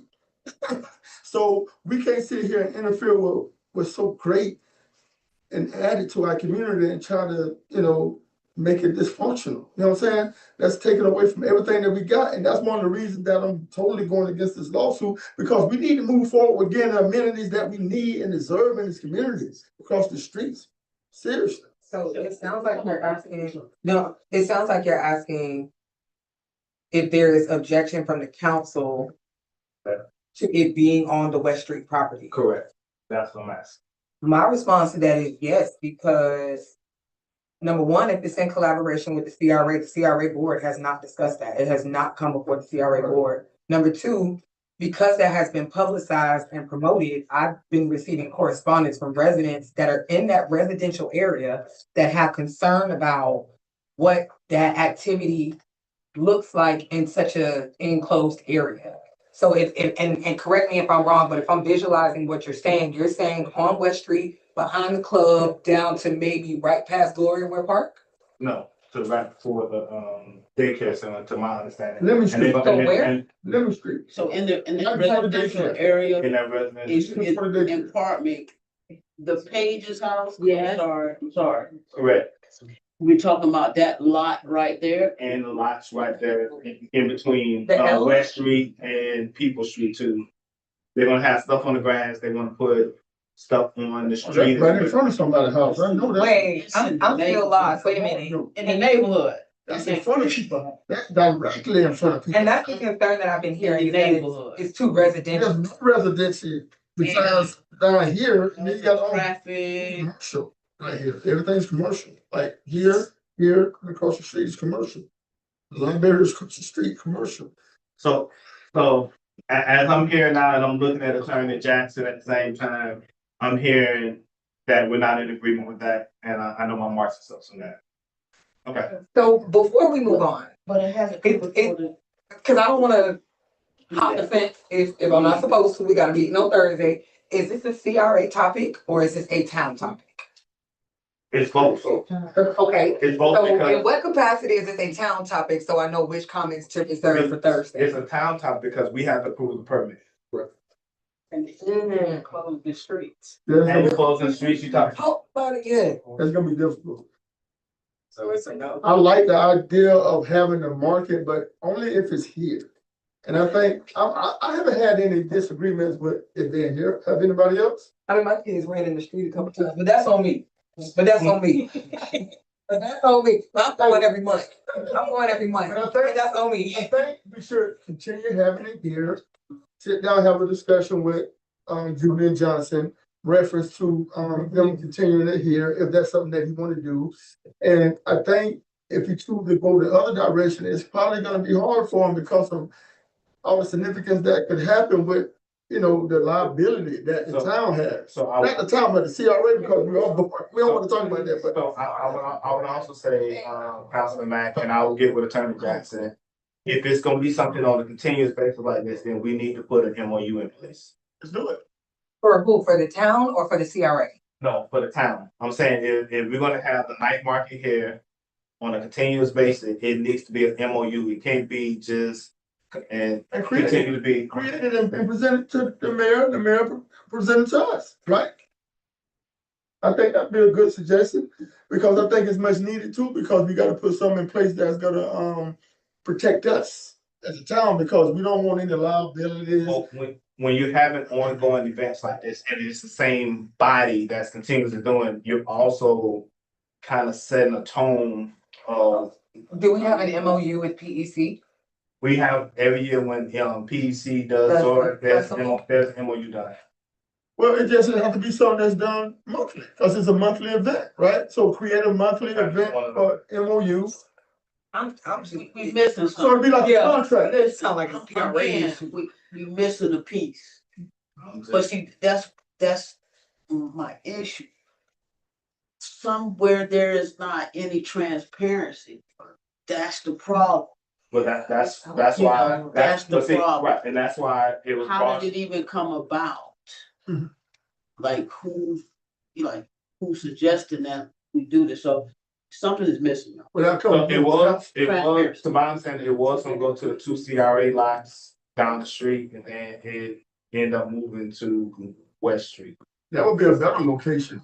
The 2 CRA lots, that's, That but would be a then, better location. and that's what the initial conversation was, that they can have a CRA lots, cause then this parking lot become parking and stuff like that. Yeah, And then you have more security. Also, something Chief has been talking about in our staff meetings is these team takeovers. So how do we put stuff into a more secure area? Because if a team takeover happened, I don't know if y'all been watching it, you say TikTok University, you've been calling it, it's serious.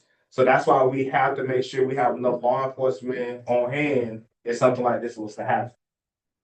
I think before we move forward with, cause that's on the fourth.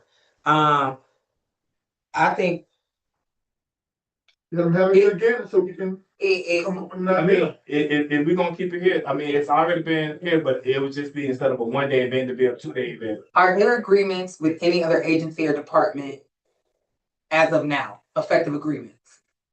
No, not So as it currently stands, they still are eligible Right. to host it on town property with the same protocol and procedures put into place, special events application. It was just for 1 day, but now they're trying to do it for 2 Would that be days. Friday or Okay, Sunday? but Saturday, Sunday. Okay. on town property.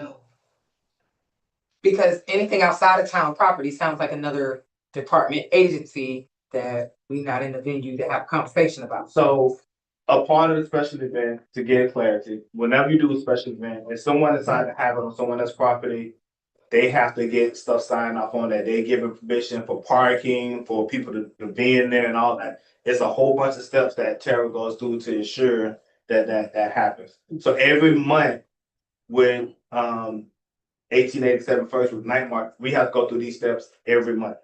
So how can a decision be made without it coming through the board though? So You come to the CR board? So, you know, Your that's Because my- there's a that's difference, my right? problem. Is that on the agenda for Thursday? There's a I'm not difference. sure. If you're doing something on town property, then you go through the protocol and the procedures. You come fill out your application, the permits are approved, et cetera, et cetera. So it's not necessarily something, unless an MOU is put into place, that Right. will come before the town. But that's why I asked that question. Because if there is a collaboration between, it sounds like part CRA property and part town property, which would mean that there would need to be a cohesive conversation. So if the CRA is in any capacity involved in this conversation, then yes, it should have come before the CRA board before it was agreed upon, promoted, etc. If it is not, and it's on the town side only, and he wants to take it to another town property, I don't see why anything changes. He fills out the paperwork the way he's been doing it, and he moves forward. But if we're involving another independent agency that has additional restrictions, such as a plan that dictates what it can and cannot do, with, i.e. Stogies at Sunset, which had to follow a certain protocol and procedure in order to be a CRA sponsored event, then it sounds like we need to have a CRA conversation. And so it would be premature to make a decision without that board being involved. It's on Thursday, no? Maybe it was gonna So come in I a report. haven't seen it and seen the advertisement, but I wasn't, given the idea that it would come over. It's, like I said, though, I don't want to continue sitting here talking about CRA stuff in the council meeting. So we'll probably address that. We'll follow up tomorrow. We want With to, Tara and everybody. And then my last thing, which we are talking about the chief, is the part-time code enforcement person was filled. That was part of my notes. And we're moving forward. That's my report. Thank you. Councilwoman Randolph, how would you like to start tonight? Yes, I just have a few comments. Thank you. Thank everyone for coming. Okay, I just want to comment on the night market. If we can maybe just help them to get a better location across the street. That's my recommendation, is putting this to Yeah, library I think that would council. be better. I did speak to the promoter for the market last week. And I shared my concerns about it being moved over to another area because I did not know that it was being moved. I just had a couple of things that I was concerned about, and that is being an officer at my church. And then having events on Sunday, as long as it doesn't fall in the window of the churches getting out and we have to get ready for the administration to close out for the day. I just didn't want that to be a chaotic situation.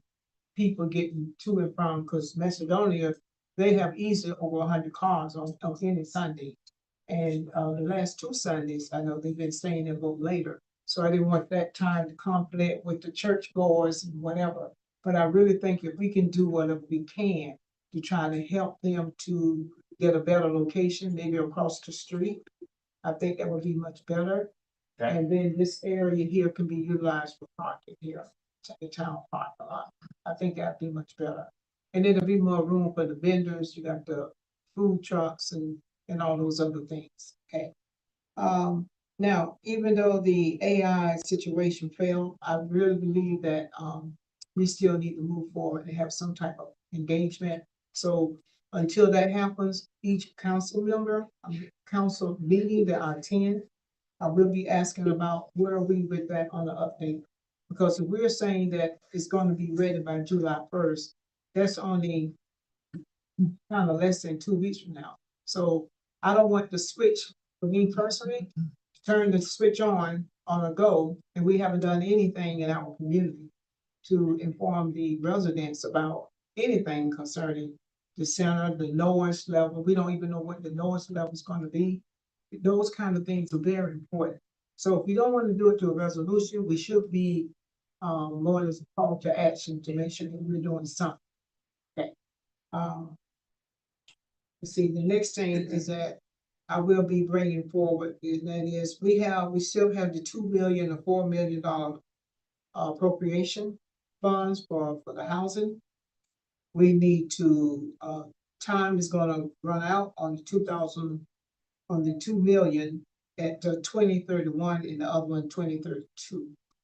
It's very important that we find a solution that we can utilize this money for the town, not for anyone else, for the town. This has to be, this money was allocated for the town to us, to our government. So we need to move swiftly on this. We wasted the last 4 years. We couldn't match this with anything. I have tried to call several landowners. I also asked the former mayor if he would consider the town maybe purchasing the property over here on College, or if he already has plans for that. I even asked Mr. David Washington at the hotel, would he consider, I asked him at least 2 or 3 times. So that's just out of the question. So we need to be engaged in that. So that's a very good topic that we need to all come together, try to put the pieces together with that, so we don't lose that money. And I'm quite sure we have other dollars that we can probably get for other projects. But the way the government works is that you have to spend what we gave you before we give you more, right? I only had one concern too about the infrastructure. Who is the inspector for the infrastructure that we have? You talking about building inspector? Yeah, UES, inspection UES, for all of our infrastructure that we have in place. UES and CPH, they all go through and do those. Okay. Other than that, if we can, when you have the answers on the property tax issue, so you want to present that, okay? Yes, ma'am. All right, thank you very much. And I was just going to mention to Mr. Daniels, and that is the Florida Legal Cities have the toolkit on the well. And we can always go over there out of town, you know, and see exactly where we are. And even if we don't have the numbers yet, we can probably figure out that equation or compute how much we think just by looking at that and doing these subtractions of the 150,000 and the 250. We can probably project that just based upon just doing a practice run, looking at the numbers that they provide us. So that's something that we can work with. Yes, ma'am. Okay, thank you very much, and thank everyone for coming. Thank you. All right, I know it's late, y'all. We do apologize for having y'all here so late.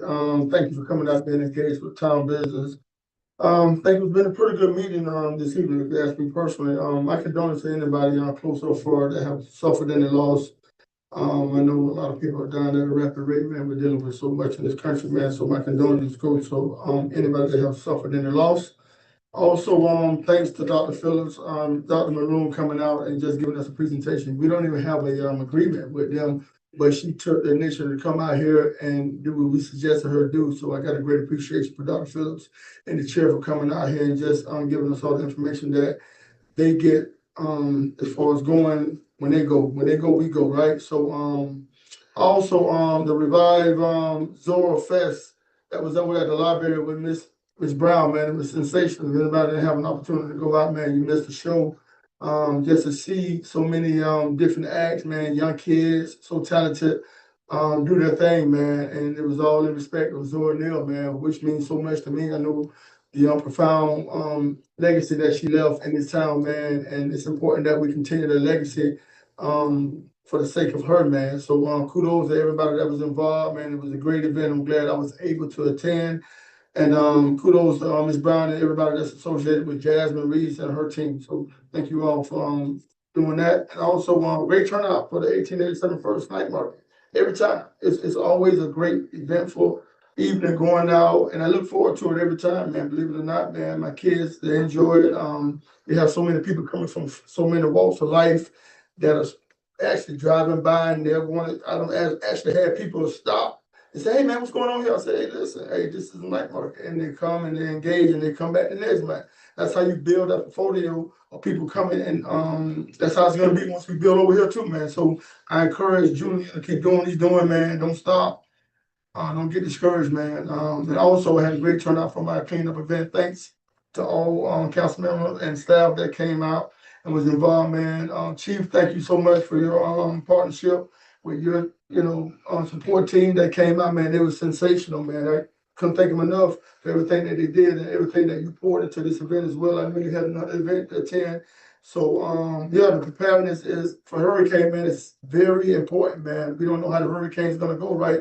So we made sure that we brought the awareness to everybody that attended, and even the ones that didn't attend. We want to make sure that we are still bringing an awareness by social media or any other platform that we got to make sure that our residents are getting everything that they deserve. And I'm thankful to see the project of the sidewalks, man. It gave me great joy to ride down along here and see no cracked sidewalks and see these guys working diligent and putting this sidewalk together. And like I said, though, man, it was great to see. Ms. Monday, thank you so much for everything that you bring to the table, man, just for the public work. You do more than just public work. I tell you that all the time. I'm always continue giving you your flowers. Your job is not easy. And I know that. So I commend you for everything you do, not just you, just every staff member. But thank you so much for always pouring into everything that you do in this community as well. Also, congratulations to Attorney Jackson. I know it's only temporary, but I put all my trust in you, man, because I know we haven't always agreed on everything. But one thing I can say about you, your integrity speaks for itself.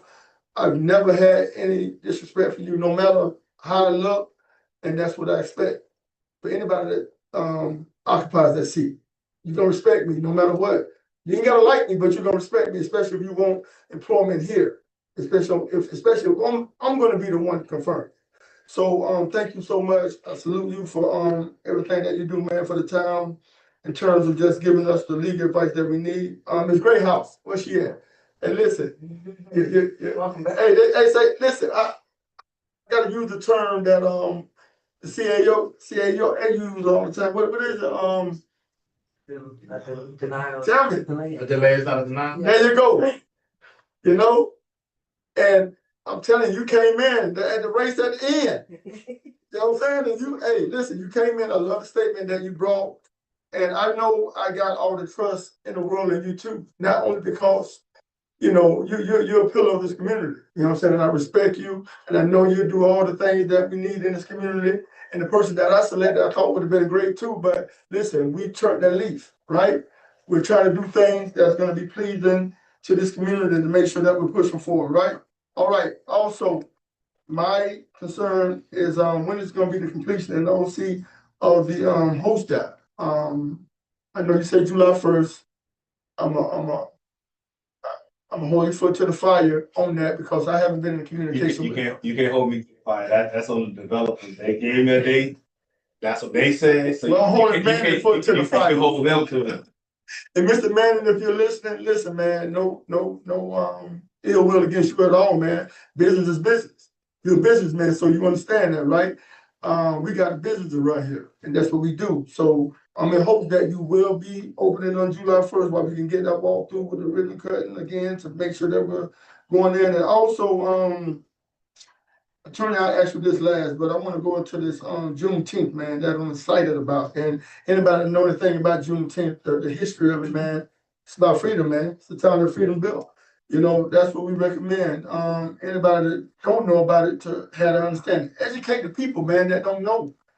And I've always said too, man, the people that are newly elected or want to be on any board members, man, we need to make a clear indication that you know the history of this town, man, because believe it or not, a lot of people don't know the history. They don't know that we was established August 15, 1887. They don't know that we're 139 years old. They don't know we're gonna be 139, 140 coming up, So these are all the things that people really need to be privy of and understanding, man, especially in the time of this significance right here, being the oldest black municipality in America. And before I forget also, I know I had an opportunity to meet Attorney Mallory, thank you so much for coming in here and being a part of the team also. And I know you're gonna put the RFP out too to possibly be a permanent candidate for that seat. And things like this is what I welcome right here. So thank you so much for coming and just showing your attentiveness and being involved in town business also. And, this will be my last question before I let you this last question. Listen, man, we gotta give it up for, Keith Givens, man, the newly elected, first black council member for, the town of Maitland, who's sitting in the audience right here. I know he probably think I'm gonna put him on the spot. And listen, I had the great opportunity to go on over seeing him get sworn in, man. And it put chills to my body, man, just to know the histories of everything that had taken place with him, working so hard and diligently. And I told him I had his back, and I did. And I told him he was gonna be newly elected, and he got that, man. Listen, asking you shall receive, right? And last but not least, Attorney Jackson. Yes, sir. Do we have any lawsuits pending against the town of England? No one, previously reported on council. Okay, if all minds and hearts are clear, that's my report. Y'all have a good evening. Thanks, Councilman Matt. Councilwoman Jordan. Thank you so much, Councilman. And, and to the citizens, coming out and participating, you pretty much hit everything that I thought that I was gonna say. Comments, so, thank you again, Ms. Woodhouse coming out. And, I do want to piggyback off of, what, Councilwoman Randolph said in terms of, community engagement, and also what the mayor mentioned about getting the stakeholders meeting, back and going. Because we gotta shore up this communication between what happens up here, on our council meetings to the community. I know in the past, we did have quad leaders. I think that may be a way that we can begin to disseminate information out. If, if we go back to figure out those quad leaders, I'd like to see that, or maybe it's something that I could, jump on board and get. I did see the sidewalks too, and I know that we have a lot of, infrastructure going on. So we're gonna need, kind of, boots on the ground, so we can let the community and the residents know what's going on with these projects that's affecting them, when like during the sidewalks that affected that community, right here. And I know that I did speak to Miss Monday, and they're gonna be going all back around Hummingbird and back on Marine Drive. So we got a lot of work that's coming up. So I'd like to see, our quad leaders, kind of, we can put that back in play, so that we can disseminate this information. You're talking about the property taxes. And, we just gotta be more, diligent about educating the citizens, y'all. We got this big vote coming up on property taxes, and I think education is the key as we move forward in our community. So if there's anybody in the audience that has some time, I will, you can meet with me and figure out, like, we need help getting the word out. Everybody's not on social media, even though it takes knocking on doors, talking to people, having real live conversations. So I'm about that. So if anybody want to jump on board with me and help me, in this initiative, I would greatly appreciate it. Other than that, I did have something. Well, I could speak to the CAO with the concerned citizen talking about this agitation and all that. And I'm getting, text messages, and maybe Attorney Jackson, I'll give you a call as to how to respond to some of these things that I'm receiving on my end. But anyway, thank you guys for coming out, and have a great evening. Thank you, Councilwoman. Vice Mayor. Yes, I do have a few questions. One is to the chief. Is there anything we're gonna do about these motorbikes or whatever those things are, and these golf carts that's riding around, with no tags? You'll have to answer that, but that's just something that's one I have. We are getting ready to post a renewal. Some have it. We found some people's their tags cut off over time. Okay, So we have a regular who has to handle it, doesn't. okay. And we are gonna send out this renewal time this year. Okay, cool. Thank you, Ms. King, for the digital service. That's gonna be great for us.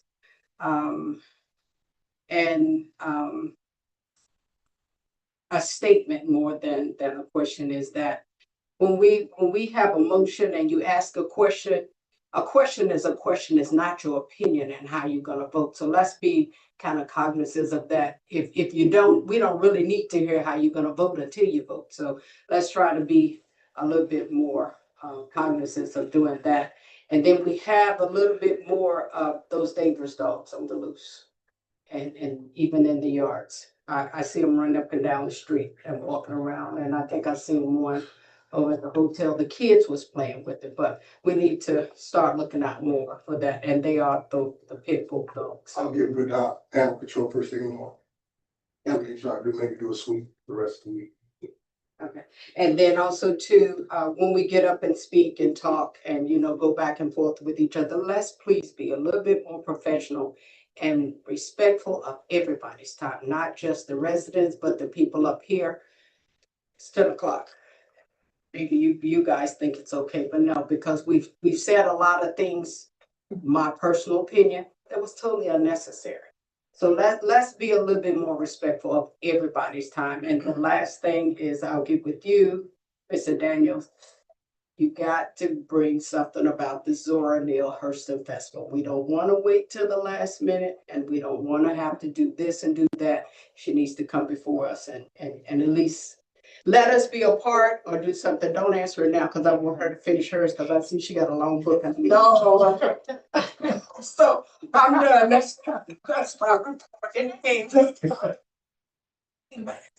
I don't have a lot to say tonight, actually.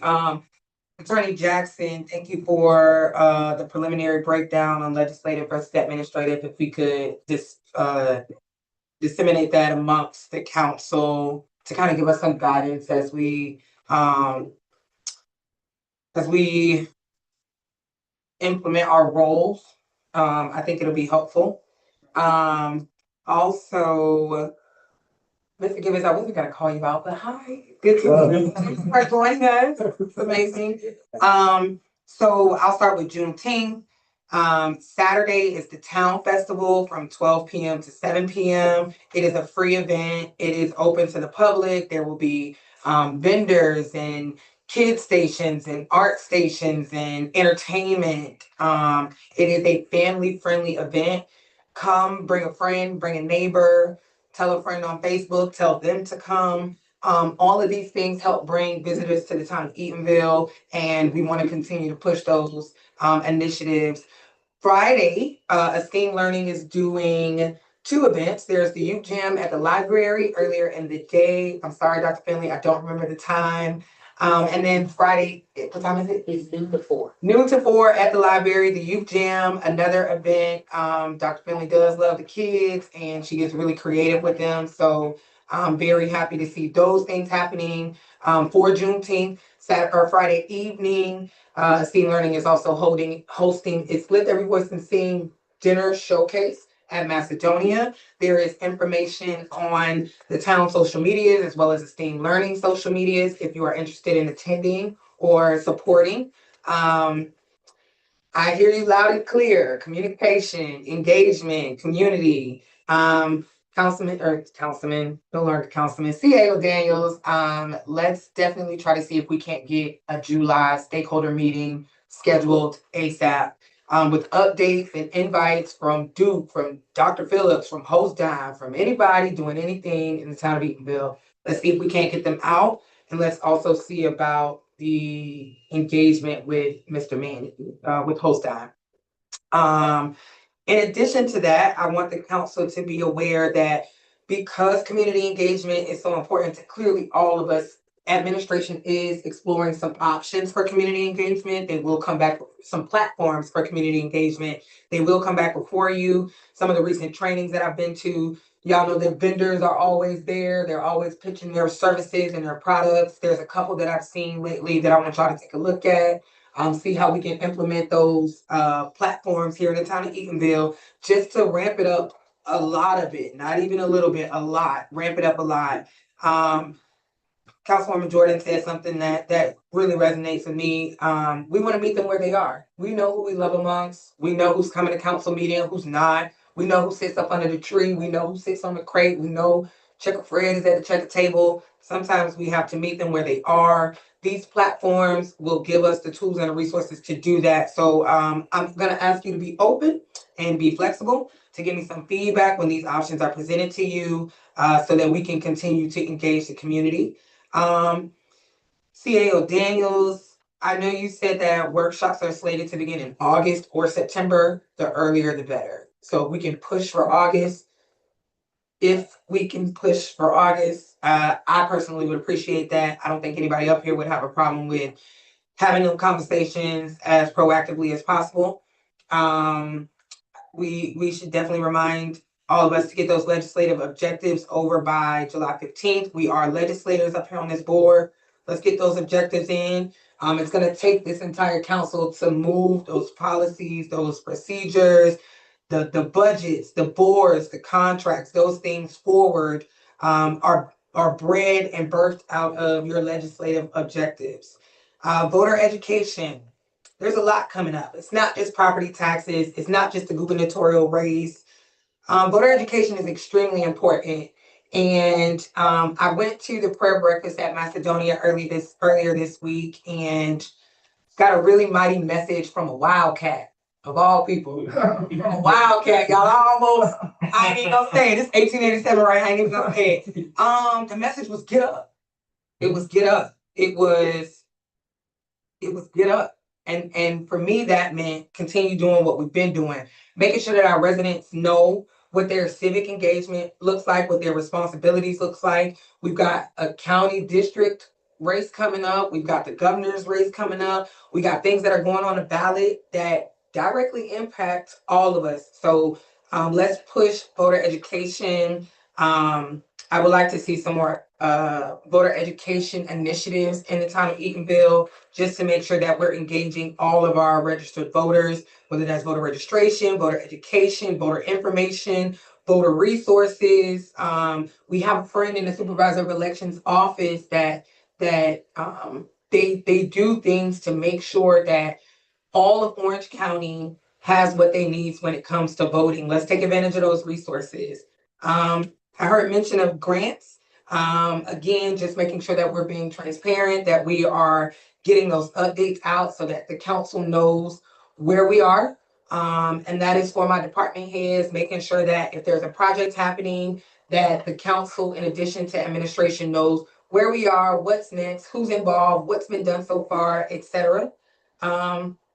That being said, I know I asked this at the last council meeting. Have we reached out to Baker Barrios about coming back to finish the master planning conversations, especially with doing our due diligence as a community to prepare for any upcoming developments, regardless of the developer?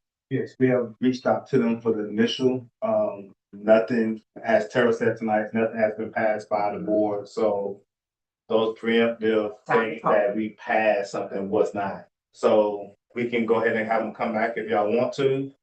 Do you want them in a workshop or you want them in Workshop. a? I want to be able to talk. Workshop. And I don't want them to, I don't want us to lose time in a council meeting where we should be voting. We need to leverage the workshop, which is meant for talking. So if we can get them. And I'll see if they have a presentation ahead of time, so we Correct. have it ahead of time, they're dissect it instead of conversation. Absolutely, that would be nice. I know we had a little glitch the last time with the printed presentation not matching the visual, and it was a little hard to kind of keep up. So having that in advance would be nice. So do you want individual meetings prior to, or you want them to That's up to this council. I encourage this council to have all the conversations that y'all need to have in preparation for these meetings. I feel like the more informed we are, the better the decisions that we make. Email the number. That way they can make a decision on if they want to call them or not. Right. And then we'll deal with them publicly when you come for the workshop. Absolutely. But I won't restrict anybody on this council from having a conversation with somebody that's supposed to be doing work in this town or work for this town. If as an elected official, you have questions, you have comments, I encourage you to express those to the appropriate parties. My last comment is in reference to, piggyback, July 25th. 2026, 10 a.m. to 12 p.m. And we'll keep reminding you Hurricane Preparedness Community Expo. We kicked off the hurricane season with Councilman Mack. It was an amazing event. We had good entertainment. I almost thought former Councilman Washington was on the grill. And hot dogs had the scabs that they needed. Hold on, that was not him. I said I almost thought the OG was on the grill. I'm just saying. So definitely was a great kickoff to hurricane season, which we know starts June 1st. So being able to do that yearly event. Thank you, Councilman Mack, for continuing that good cleanup work. I love to see it. This is a follow-up. I went last year. It was a ton of resources, ton of vendors that were there that are informative and can help us out during hurricane season, and to make sure that we're prepared. Tell a neighbor, tell a Facebook friend, let's show up and support PD in their efforts to prepare the community. Last but not least, I know we're touching a lot on the taxes, the property taxes that are coming up. I've had a number of conversations with I don't know if it's technically former, but Rep. Escamani, who has a lot of insight on the implications of that. And y'all hear me keep saying all the time, let the experts be the experts, let the legislators be the legislators, let the Juris Doctors be the Juris Doctors. She has reached out on a number of occasions just to pass down some information that I think is good for the betterment of the board.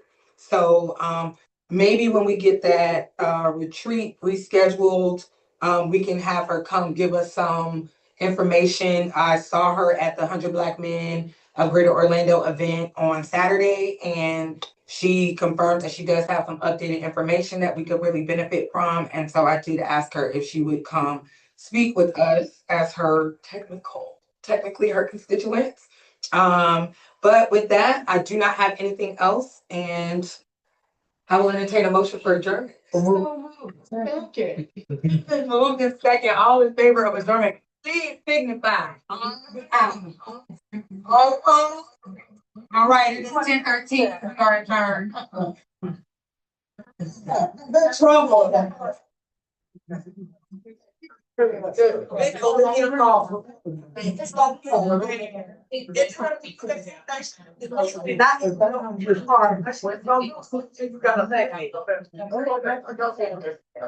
Tony Taylor, y'all. What's your homework? All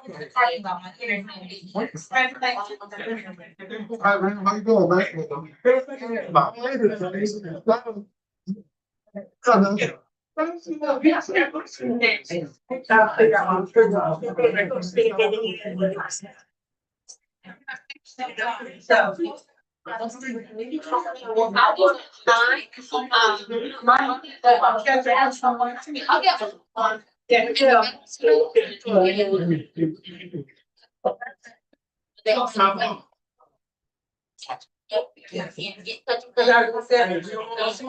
Yeah.